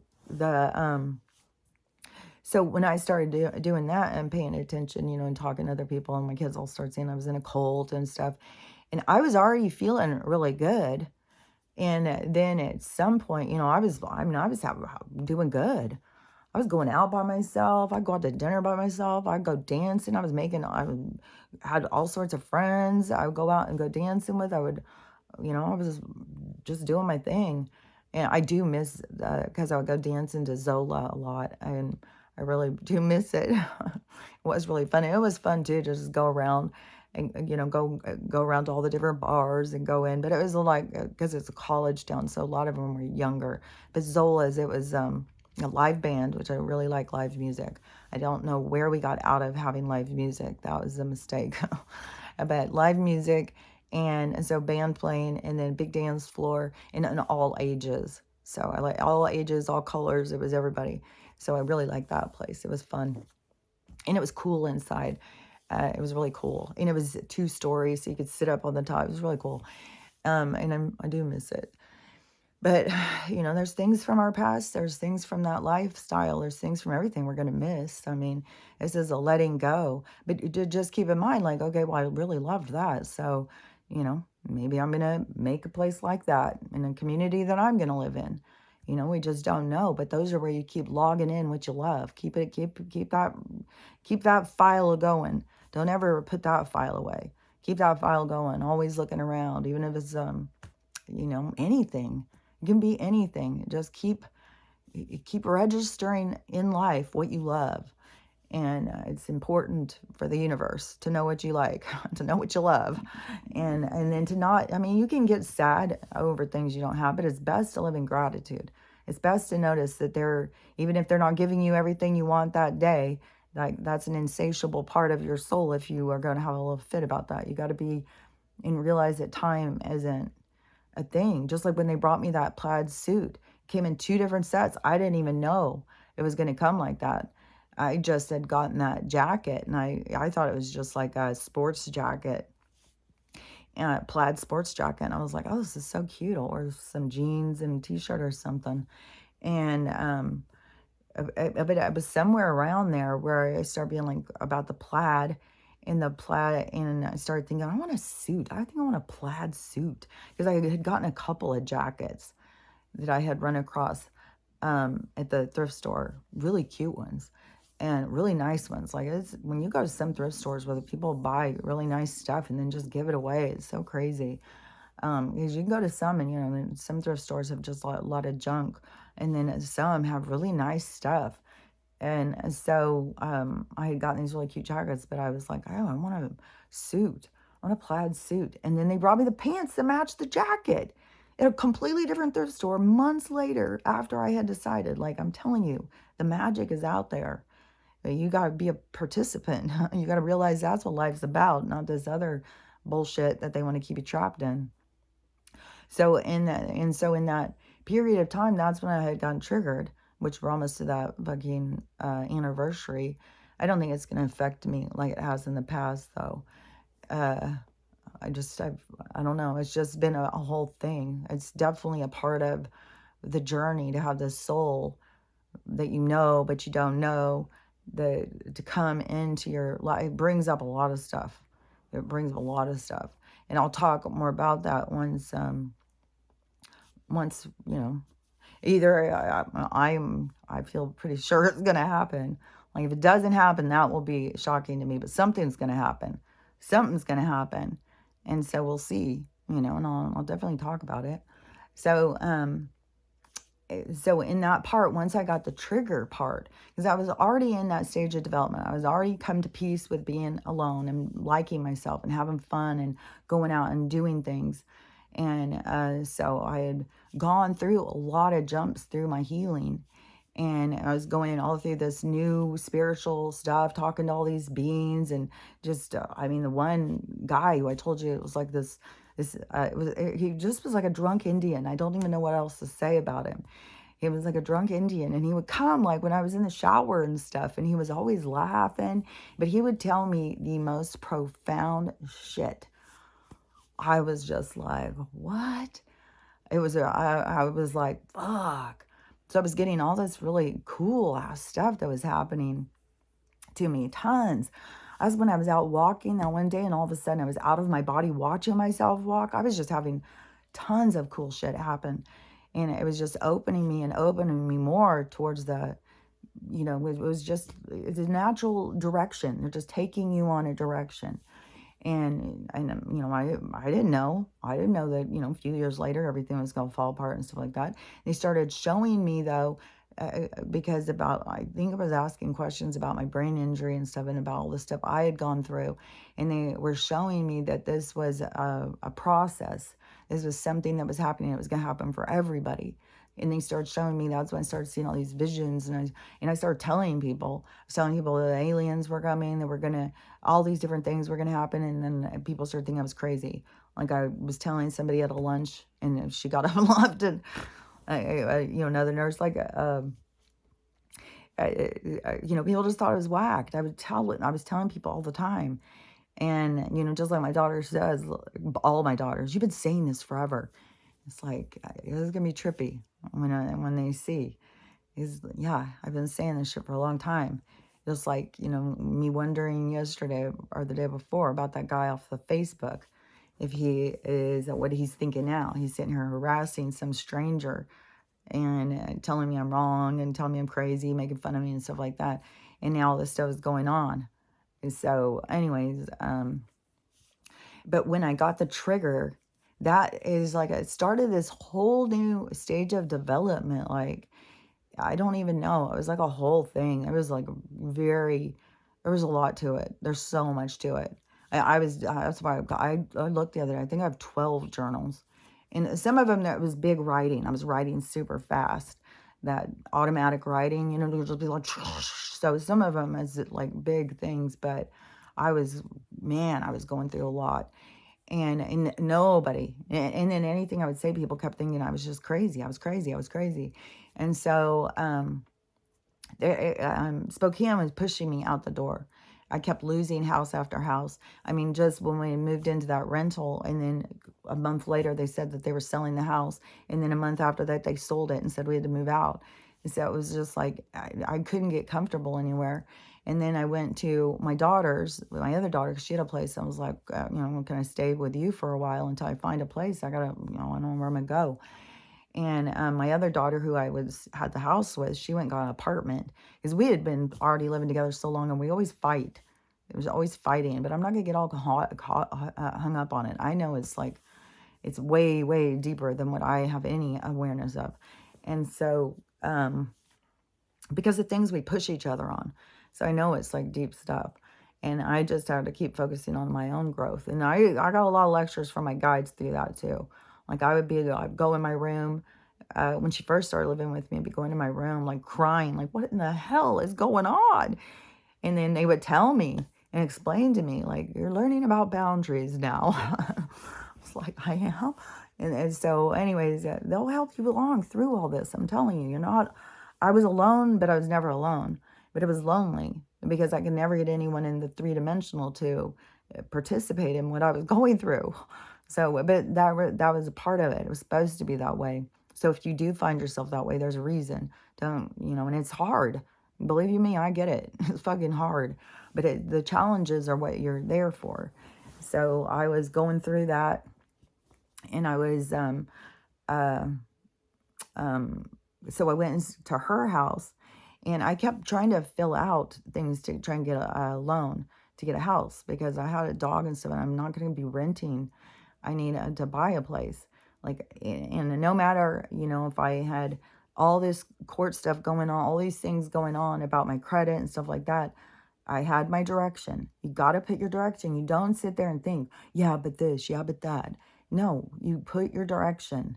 You just focus like, okay, I need to get a house. So I'm just going to start filling out papers, just like I was with the dog thing. So I just start filling out papers, and I'd get calls back. And so at some point I got a call back, and they said that they'd give me a loan for like $125,000 or something. And so I'm in my daughter's basement. And so then I'm trying to figure out like where I'm going to go. And I had even said, well, I'll just rent the basement from you guys. I'll just, that'll help you guys out. I'll just have a little apartment down here. I don't need much. And so, I have the whole basement, and it was a cute little apartment. That's where I started being like, I want wood walls. And it had a rock little fire thing. And I was like, oh my gosh, I love that stone. And I got brick and wood walls, but they did good. And but when I was down there, that's why I was manifesting, and then I got the wood walls. But so I was filling out papers, and somebody said they'd give me a loan for 125. So I decided, well, I'm going to get a little mobile home or something, get a little mobile home out on a little piece of property or something. So I'll find something like that. And so, and then I had the one daughter over here who was in college, and she was like, move over here by me. And I was like, that would be really good because, I need to spend time with her. I need to hang out with her and stuff because, there was all those other challenges when I wasn't healed, and I was more selfish and not as tuned into her needs and stuff. So I moved over here, and I was excited. We were hanging out all the time. We were going doing stuff, went dancing. We did stuff all the time. And, but I could always feel there was a tension. I could feel, that she had some resentment and stuff. But she's just she's a real sweetheart. Like, she's so sweet. I mean, ever since she was a baby, like, I struggled so hard. And I'd be in my room crying and crying. And she'd just come in my room and lay on my bed and hold my hand. She was the sweetest little tiny thing. She was just so caring and so sweet. She wanted to learn how to cook. She wanted to learn how to do things in the garage. She wanted to learn how to use a screwdriver. She just was, she wanted to learn about cats. She just wanted to, and things started hurting her. It's going to make me cry. Things started hurting her. This is what life is all about, though. You got to get over your pain. You got to get over the things that hurt you because they hold you back. They hold you back from people that care about you. So, anyways, but she, I know a lot of these people are all on their healing journey. Whatever their, relationship with me at all different levels is, that's part of everyone's healing journey. It's part of me to see myself. It's part of them to heal their wounds. Like, we all have stuff that we're working on. And, so, and I get that if she can't talk to me, like, and I get, like, her, I've really seen things about myself, that I didn't know. Like, I didn't realize, what my energy was like to be around and stuff. You just don't realize it, if the whole world's comfortable in the dark and you have a mom that is very focused on the light, yeah, then you can end up feeling like you're never good enough and stuff like that. So everything has a good and a bad side. Everything has dark and light. So I don't shame any of them for what they go through. Nobody should be shamed what they go through. You're there to go through it. You're there to grow through it. That's what it's for. So, yeah, whatever. And of course you're going to be associated we play all parts. So we're going to be associated to some people's pain. And then, there's a lot of things you just got to trust. And so, once I got to the trigger thing, and so I was looking for a place, and I was down in my daughter's basement, and I was, online. I was always be looking, so I'd look over like in Deer Park, and I had this idea of, a name of a place, and it was down in Lower Spokane, down by the river. And so I kept looking at that, and there was a place I found I loved. I couldn't afford it, but it was a little tiny cabin. It had a little, it was an artist's place, and he had his little art studio out back. And I was like, oh, that's what I want. I love that. And the name of the place. That's what got me. When I pulled into this place, and it was the name of the place, and it was the same kind of setup, it was just like, I'm telling you, just tell the universe what you love, and then let it go. And so but don't let it go, let it go. So go, move towards your goals. You can't just sit back. Like, there's lots of people who just think back, you just do affirmations and don't do shit. I can't believe how many even tarot readers I hear say, yeah, it's just going to happen for you. Just sit there. It's just going to happen for you. It's like, okay, people just don't know what the fuck they're talking about. So, so on that, I had kept moving my energy, or I kept going towards a place. So I was looking in all these different places to see what I could find for this amount of money I had. And so I had found some mobile homes and stuff, and then I started seeing the bullshit around that. They will only let you finance it if it's like 10 years or younger. And so there's all these people who have them out on these pieces of property, but they can't sell. You can't get a loan for them. You have to give them cash for them. And so, it's just more scheming and scamming and stuff. Everything is such a scam over controlling us. And so, they don't want us to get that independence. Just, to know all you need is a trailer out on a piece of land. Like, we don't want you to know that. So I kept looking, and this one place kept popping up, and it was so much the visual of what I wanted, because the way the driveway went, and the way the trees crossed over, and then the little cabin set back there, and then the other little building next to it, and then this one has a third building, because another thing, and it was even on my vision board, because I did a vision board back in the one house when my daughter was living there and stuff, and I was getting all into that stuff, and I did a vision board. That's when I started making kombucha. There's a lot of shit I was doing back then. I was getting off of all the meds. I was making smoothies. I was focused on my health. Like, there was a lot of things. Like, this is a long fucking thing. And then you can see where I'm like, just now, I was like getting off the coffee mate, changing my tea things up. Like, it's a progress. You can't rush yourself. Just go with the flow. And so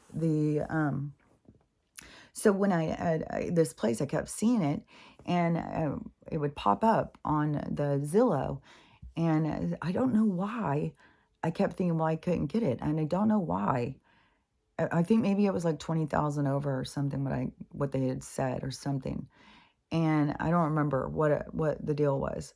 But one day I looked at it and I was like, oh my gosh, I love this place. And so I called the realtor or something, and it had popped up so many times on my thing. Like, this place would not go away. I kept skipping it and kept popping up every day. It'd pop up 3 or 4 times. So I finally went in and started looking at it. And then I was like, oh my gosh, I love this place. And so then I asked my daughter if she'd come and see it. And I talked to the realtor and stuff. And she came out and saw it. And they both told me, well, it's small, but it's super, super cute. And so I was like, well, it's just me and my dog, you know, I'm fine. So small place, you know, it seemed perfect. And then plus there was all this trend going towards tiny homes. And that girl on Instagram that I liked, who had that little cabin and her little English Mastiff laying on the porch and stuff. I love those pictures. See the picture, you love it, you get it in your mind, you love it, goes in the love file. Just keep adding it in your love file, because you'll see it start coming out into your life. What you love will start appearing in your life. So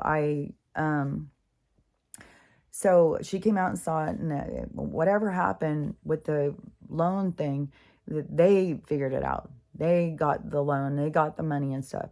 I didn't have to do shit. In everything about all the shit with my credit and all that stuff. I'm telling you, just direct your... I've tried telling people this so many times, but the obstacles are always the obstacles that are set out by these other people. They just don't get in the groove with in sync with the universe. They stay in doubt, like trusting the overseers, the tier 2, the controllers, I don't know, well, they said I couldn't, so I can't attitude. And you got to break that attitude. That's an obstacle. And but you also got to read the signs. You don't just sit there bashing your head up against the wall trying to do something that's not for you to do. You got to read the signs. When doors close, when they open, how they open, what you're directing, what it is you want, what it is you love. You keep doing that and you're moving towards something. So when I got the trigger, then, so that was 2017, at the same time, because it was 11/11/17. And so then that just threw me in a whole new thing.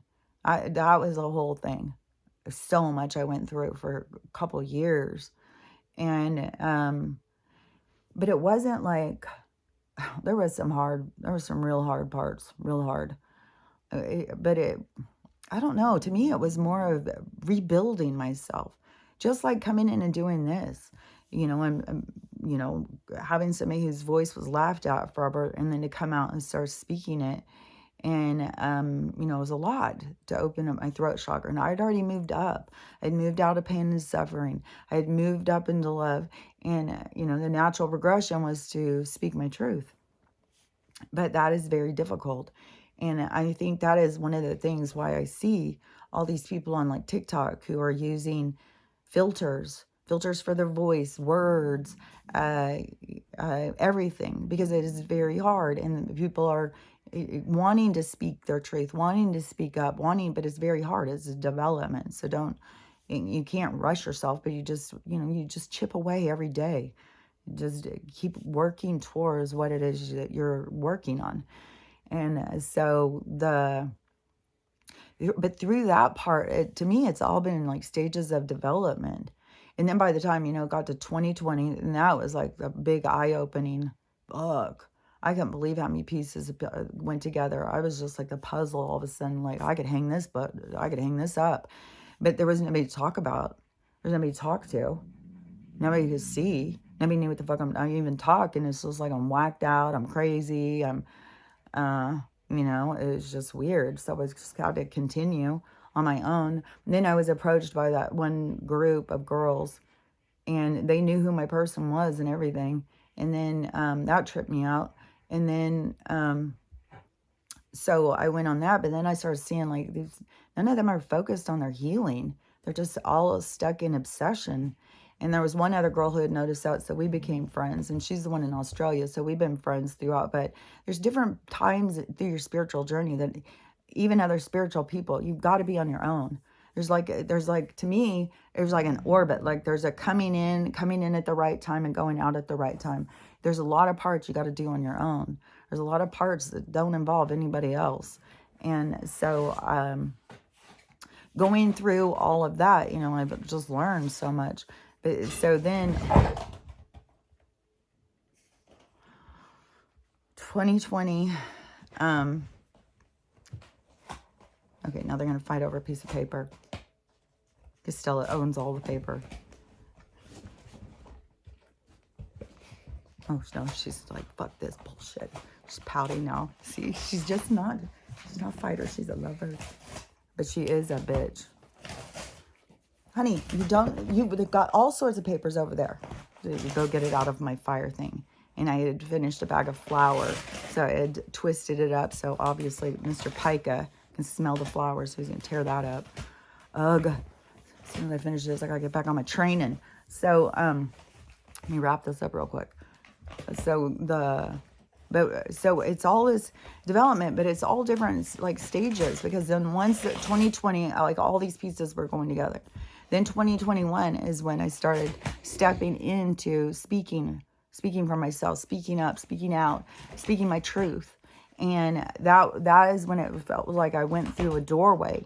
And then it started being like my crown chakra opens, like the whole fucking party. It was like all these different things. And throughout, like I must have been because it was back in 2016, and it could have been early in 2017, but and I was going and hanging out with that group, the QHHT girl and all her meditation friends and all that stuff. So I was going and hanging out in that big group. They still all get to, there's a big group. They send out emails and stuff in Spokane. So there's big groups of soul or spiritual groups that get together everywhere. You just got to find them. I think in Meetup or something you can find them. But I found it through doing the QHHT. And then just talking and networking and stuff. Just talk to people, get invited to the places. So, then, but so the 20, oh yeah, because it was, so when I was going in with them and stuff, that is when, and I started doing the yoga and stuff, but some weird thing happened in my body and it was vibrating and stuff. And so then I was asking them, and they were saying it was probably the Kundalini thing. And so when that happened to me, my whole body was vibrating. When the heart chakra one, I mean, that one's very dramatic too. There's a lot of dramatic, but that can be on all levels of how tuned in you are to your body. There's a lot of people don't pay any attention to how their body feels. So, anyways, everything is on levels of what you pay attention to. But through your healing, it's not just like you have to heal your wounds. Then you start adapting new practices. You start building up your boundaries. You start building up your identity of self. And through that process, then you just start living differently. Like if somebody comes up and they challenge your boundaries, you're not going to sit and fight with them, stomp off, say they're mean and stuff like that. And you, for one thing, would just see like, oh, I got to work on this some more. Or you just walk away. I mean, you do different things than you used to do. Whatever you used to do, you just start doing different things. And that can be changing too. You may not do, mine's been changing the whole time. It's always, you're just in movement. You're in flux. You're in a movement of change. You're in a stage of development. And so, but to me, so many people are just got themselves all hung up like this broken zipper that when the lights come on, is going to be profound, I'm telling you. And today's 11/3. And I don't even know. I mean, there's all these different days. I mean, there's something weird with the Ingersoll thing now. Is so everybody's all consumed with that. And so this guy went in and looked, and it was started by. There's a whole thing. There's a whole thing. Like you have to get really into that whole thing because the Ingersoll Lockheed thing was the Baron Trump's adventure, The Adventures of Baron Trump, that was written back in like the 1800s. That is completely accurate to all this stuff that trips people out all the time. Then everybody started paying attention to the debt calculator. And because everybody started talking about the money, and everybody's looking at the crash from all different angles. But that's what's supposed to happen. I'm just glad I see the angle I see, because I can relate where all these people are coming from. I'm just glad I'm not one of them. So, so everybody started paying attention to the debt calculator, and it started performing. Started being all sorts of performing. People started getting more into it. There started being messages. Then they started having these pictures pop up. Well, so now this person had went in to see, like, where did this page come from? What's going on with this? And it was started in 2018 by Trump, and some about the letter. So it really is. They really are sending out codes. But there's codes all around us. And it's what you pay attention to. It's your awareness. Are you caught up in the story? Are you watching the signs, the codes? It's all on different levels of awareness, all on different levels of your consciousness. And the things that keep you trapped are your fears and shit. So that's why you got to keep breaking free from them. And because it's a whole nother game. There's a whole nother game going on around you that you just aren't aware of. Just like what I was saying, the different tiers on the cake. And the bottom tier has no fucking awareness that the second tier is in control of the first tier, and that they are interfering from the third tier. The second tier is going, and then it will be us in the third tier. But that is going to be very dramatic, because you can just see all the different reasons. So there's going to be, a lot of evolution going on, and it is going to be so much more about what the people can do. But it's all stages of development. It's not just like it depends on your wounds. It depends on the things you've done to other people. It depends on a lot of stuff, what you got to heal. Yeah, see? Hold on. And I could feel that moving up through my chest. So, anyways, it seems like yesterday there was something I wanted to talk about. I had seen something. Oh, maybe it was the dog thing. But this morning when I went on and looked, all the different ones I see of the people out live, it's just like peaceful. I'm telling you, this peaceful it's a game. It's like just relax, and then it's gonna come hitting up from the side. Something's about to go. I mean, something's about to go. And and I still don't know. I mean, it's going to go, I feel certain, in this month. Because there's a whole thing like, as of the 1st, the place over there that's on the other side of the strip, that all of this tension where the blue people say they own that, well, that they just lost their, it's like they just lost their, what is that called? I keep hearing bid, but it's not bid. Lease. It's like they just lost their lease, and so they have to move out. It's like a whole thing going on. There's a lot, but you got to remember, this is third tier shit. This is old shit. This isn't our problem. This is their problem. And so we can't get all caught up, and now they're trying to bring their problem in over here. And there's fights where the blue and the strip people are fighting in the streets in America. And that's all set up. That's all set up. And don't go out and get involved in it. That's what they want you to do. And when we don't, they'll just still... but see, the whole thing is that they want us to get to make a stupid move. That's what they're banking on. But it isn't their only thing. Like, there's going to be explosions. There's going to be something big is going to happen. But you got to see that the reason it's going to happen is to wake these people up, because they're all just satisfied to just go around mindlessly and just, look for the next thing. I don't know. I don't know. People have just gotten so in themselves, but not in themselves. I don't know. It's weird. Like, fuck. I mean, a girl would put fucking 3 hours into putting on makeup and then put nothing else into herself. Like, things are just way whacked and out of balance. So you can see why things have to blow up. And And it's not as punishment. It's to, like, that same thing what I was saying. It's like, slapping a hysterical person. It's like getting your attention. It's like, wake up, get your shit together. Like, that's what's going on. And so, but anyways, it's a gradual thing that happens, and you just go stay in tune with what's going on, what comes up, what happens. And then the things you want, you direct energy. You've got to keep focusing on the things you love, because that gives them the direction. So you focus on the things you love, like you see this, you see that, I love that, I love that, I love that. And you're doing that. And then the things that you desire, you don't think, oh, well, I just can manifest some money so then I could go buy it. No, go to a fucking third party. No, you focus through the universe what you want. You want a house, and then they say, well, the bankers say no. Well, you don't listen to that.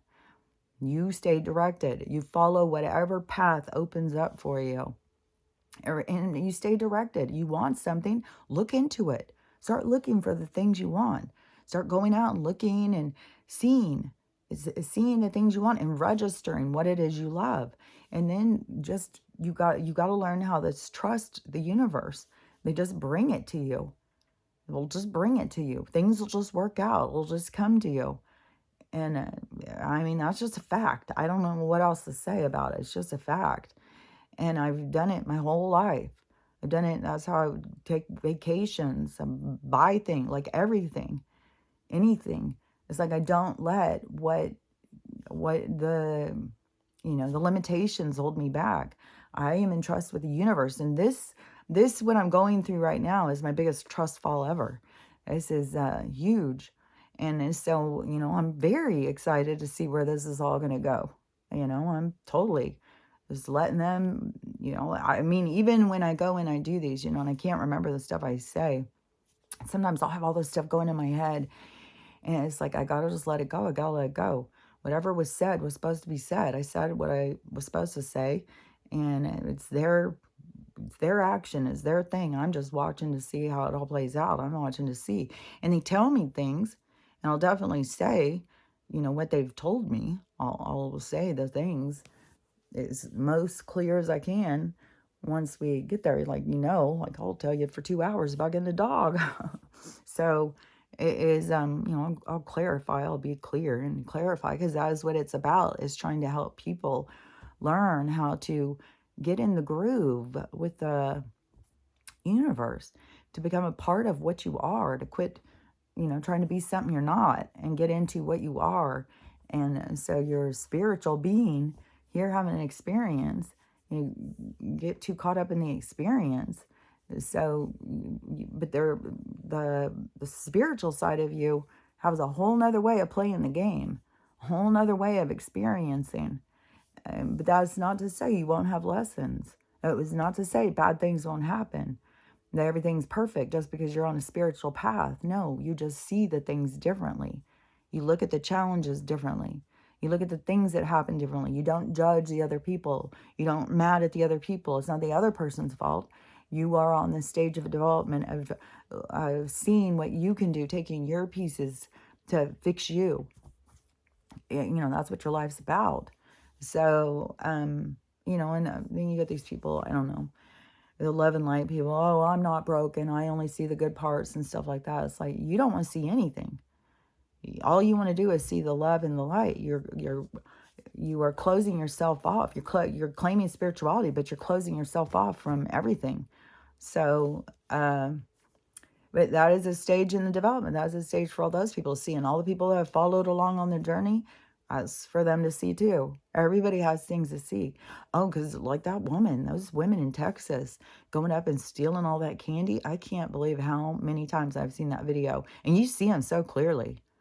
Like, everybody who knows them got to know who they are. Like, their kids got to go to school somewhere.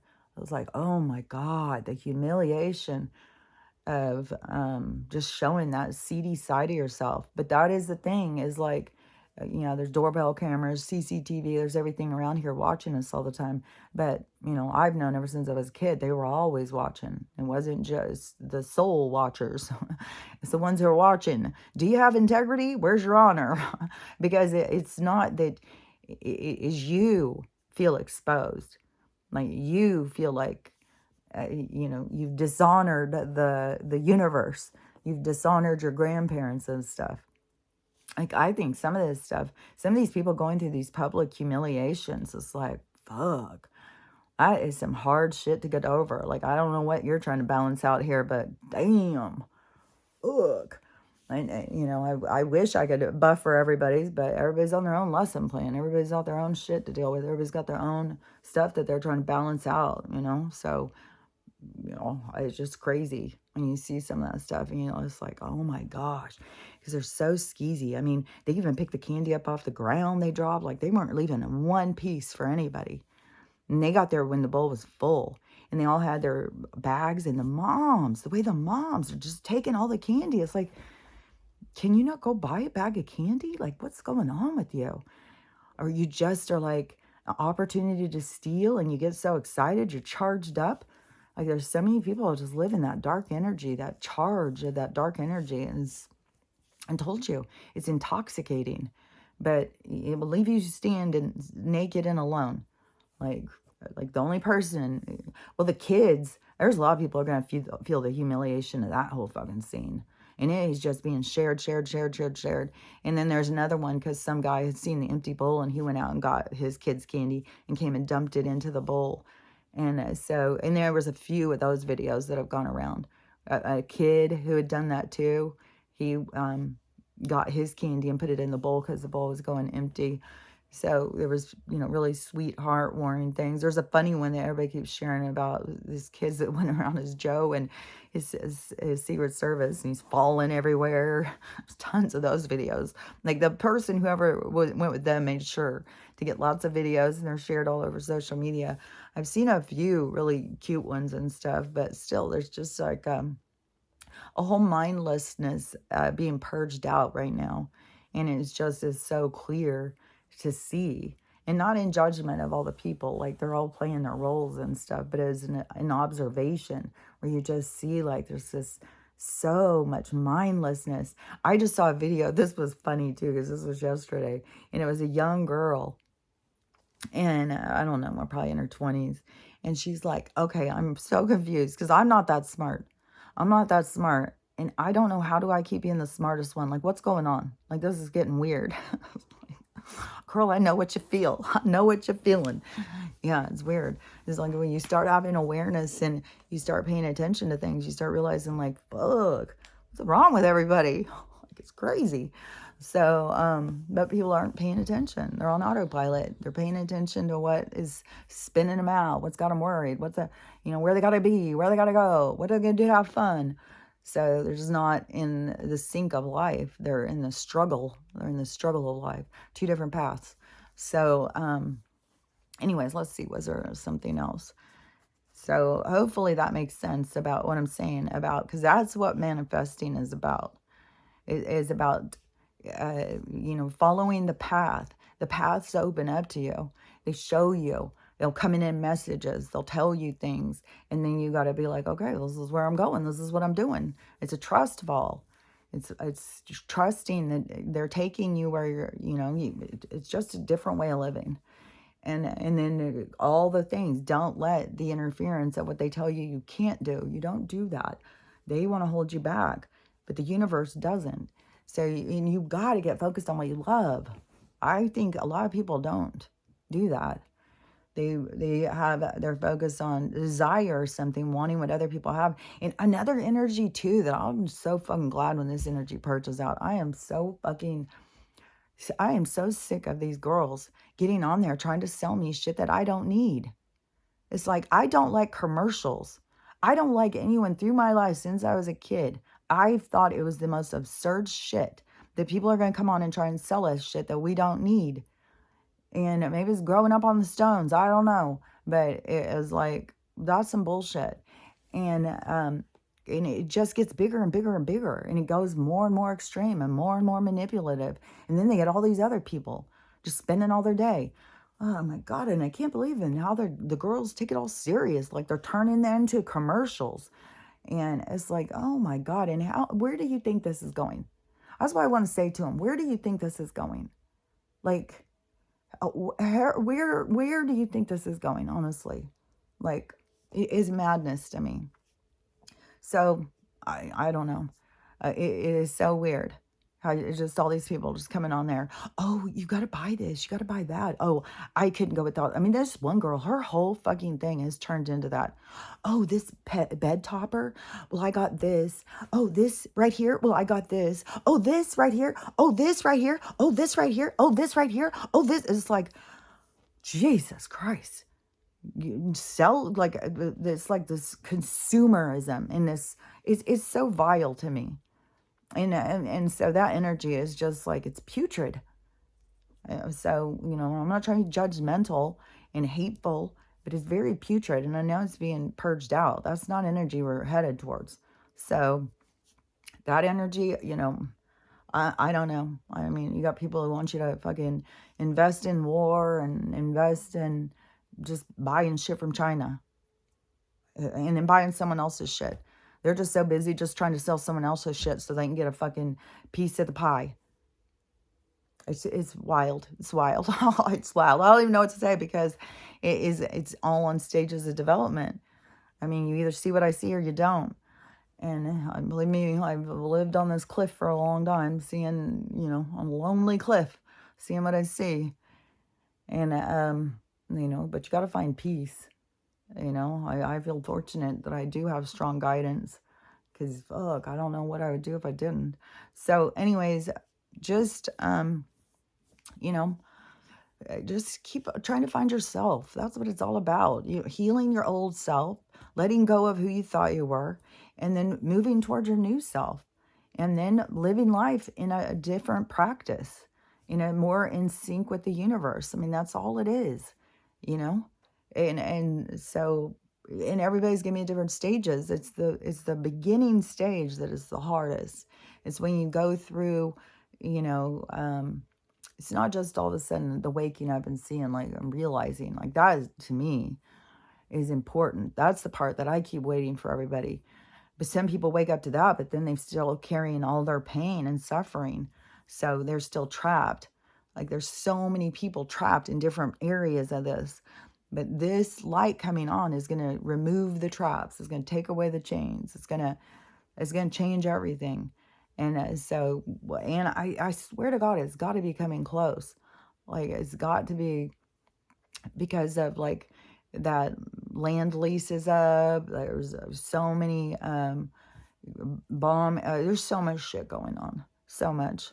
So, and the crashing thing is still going on. A whole ton of banks are closing. And so tons of Chase, tons of Wells Fargo, tons of Bank of America, but they're all going to. There's only going to be some that'll be left as, like, places so you can take your silver and keep it there or something. Like, there's going to be something.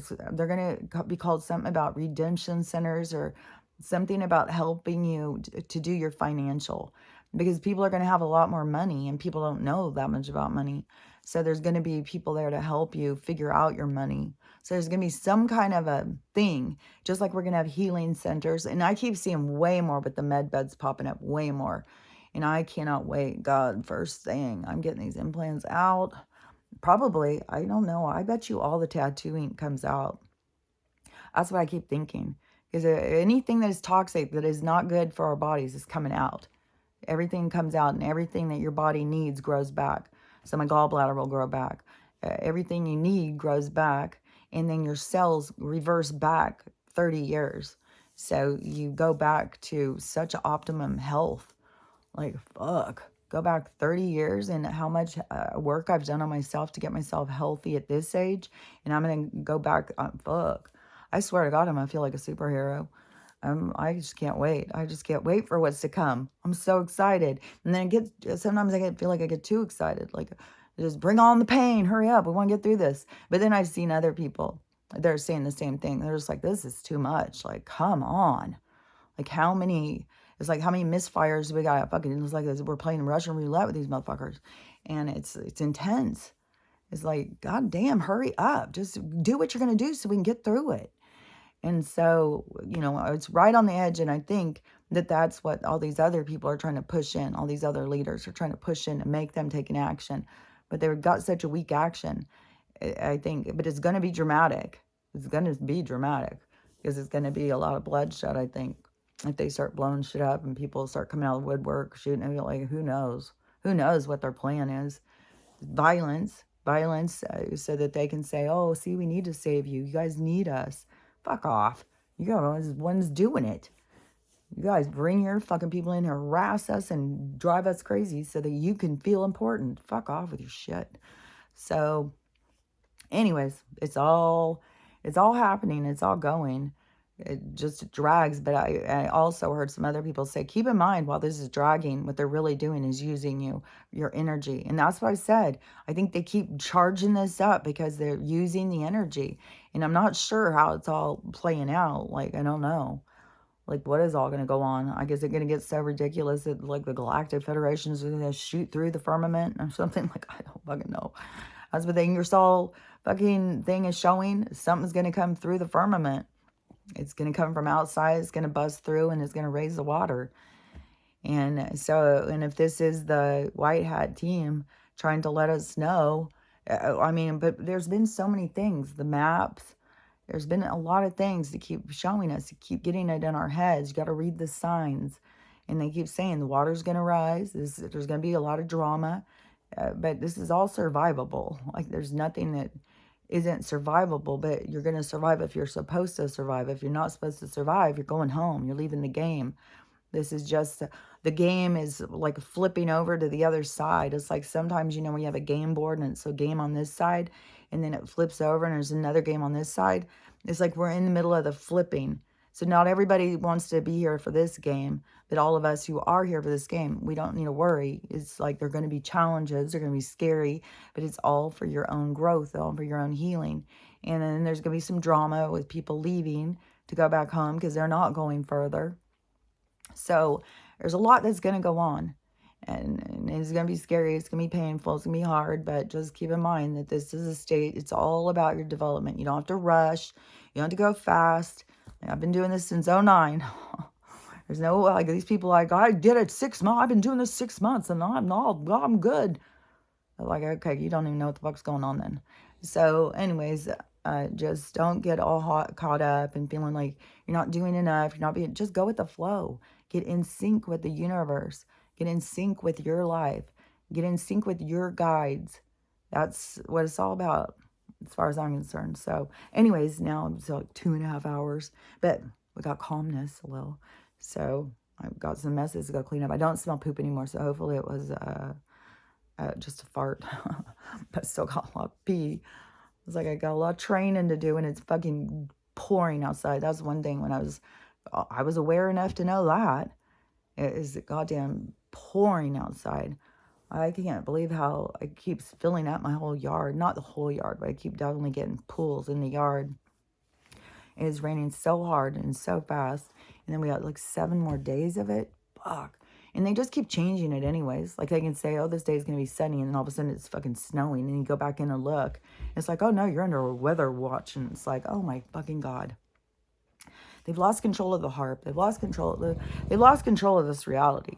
And this reality is spinning. It's changing. It's going the other direction. And they've lost control. And maybe they don't even have a move. Maybe they don't. Maybe it will be the banks going down is going to start it all in the government stuff. Because that's all about to switch.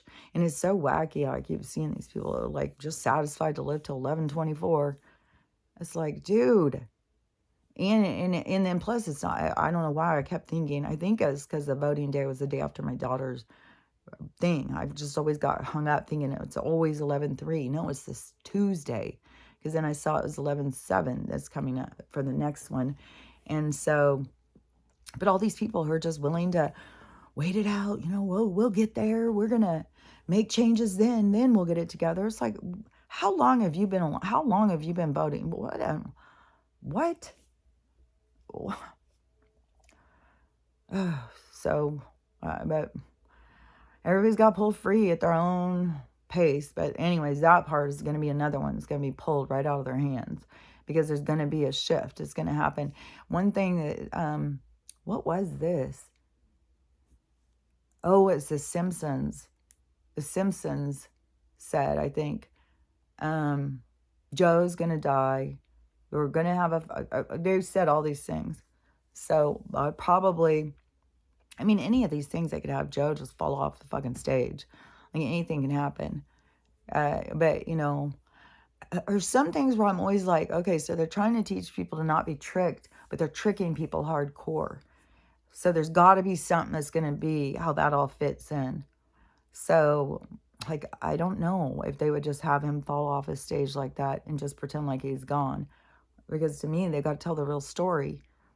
And so there's certain parts to me, like they've got to stay in a certain range for the story. And so anyways, we'll see. We'll see how it all plays out, because there's a lot of parts that have to come together for the story.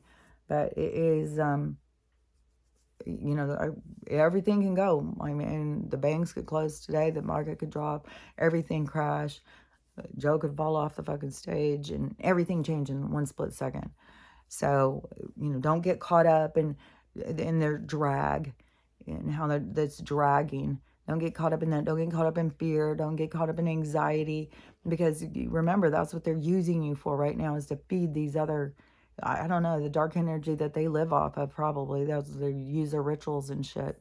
It's just this dark, mindless energy. So anyways, just stay focused and be aware and work on you. That's what it's all about. And I will talk to you later.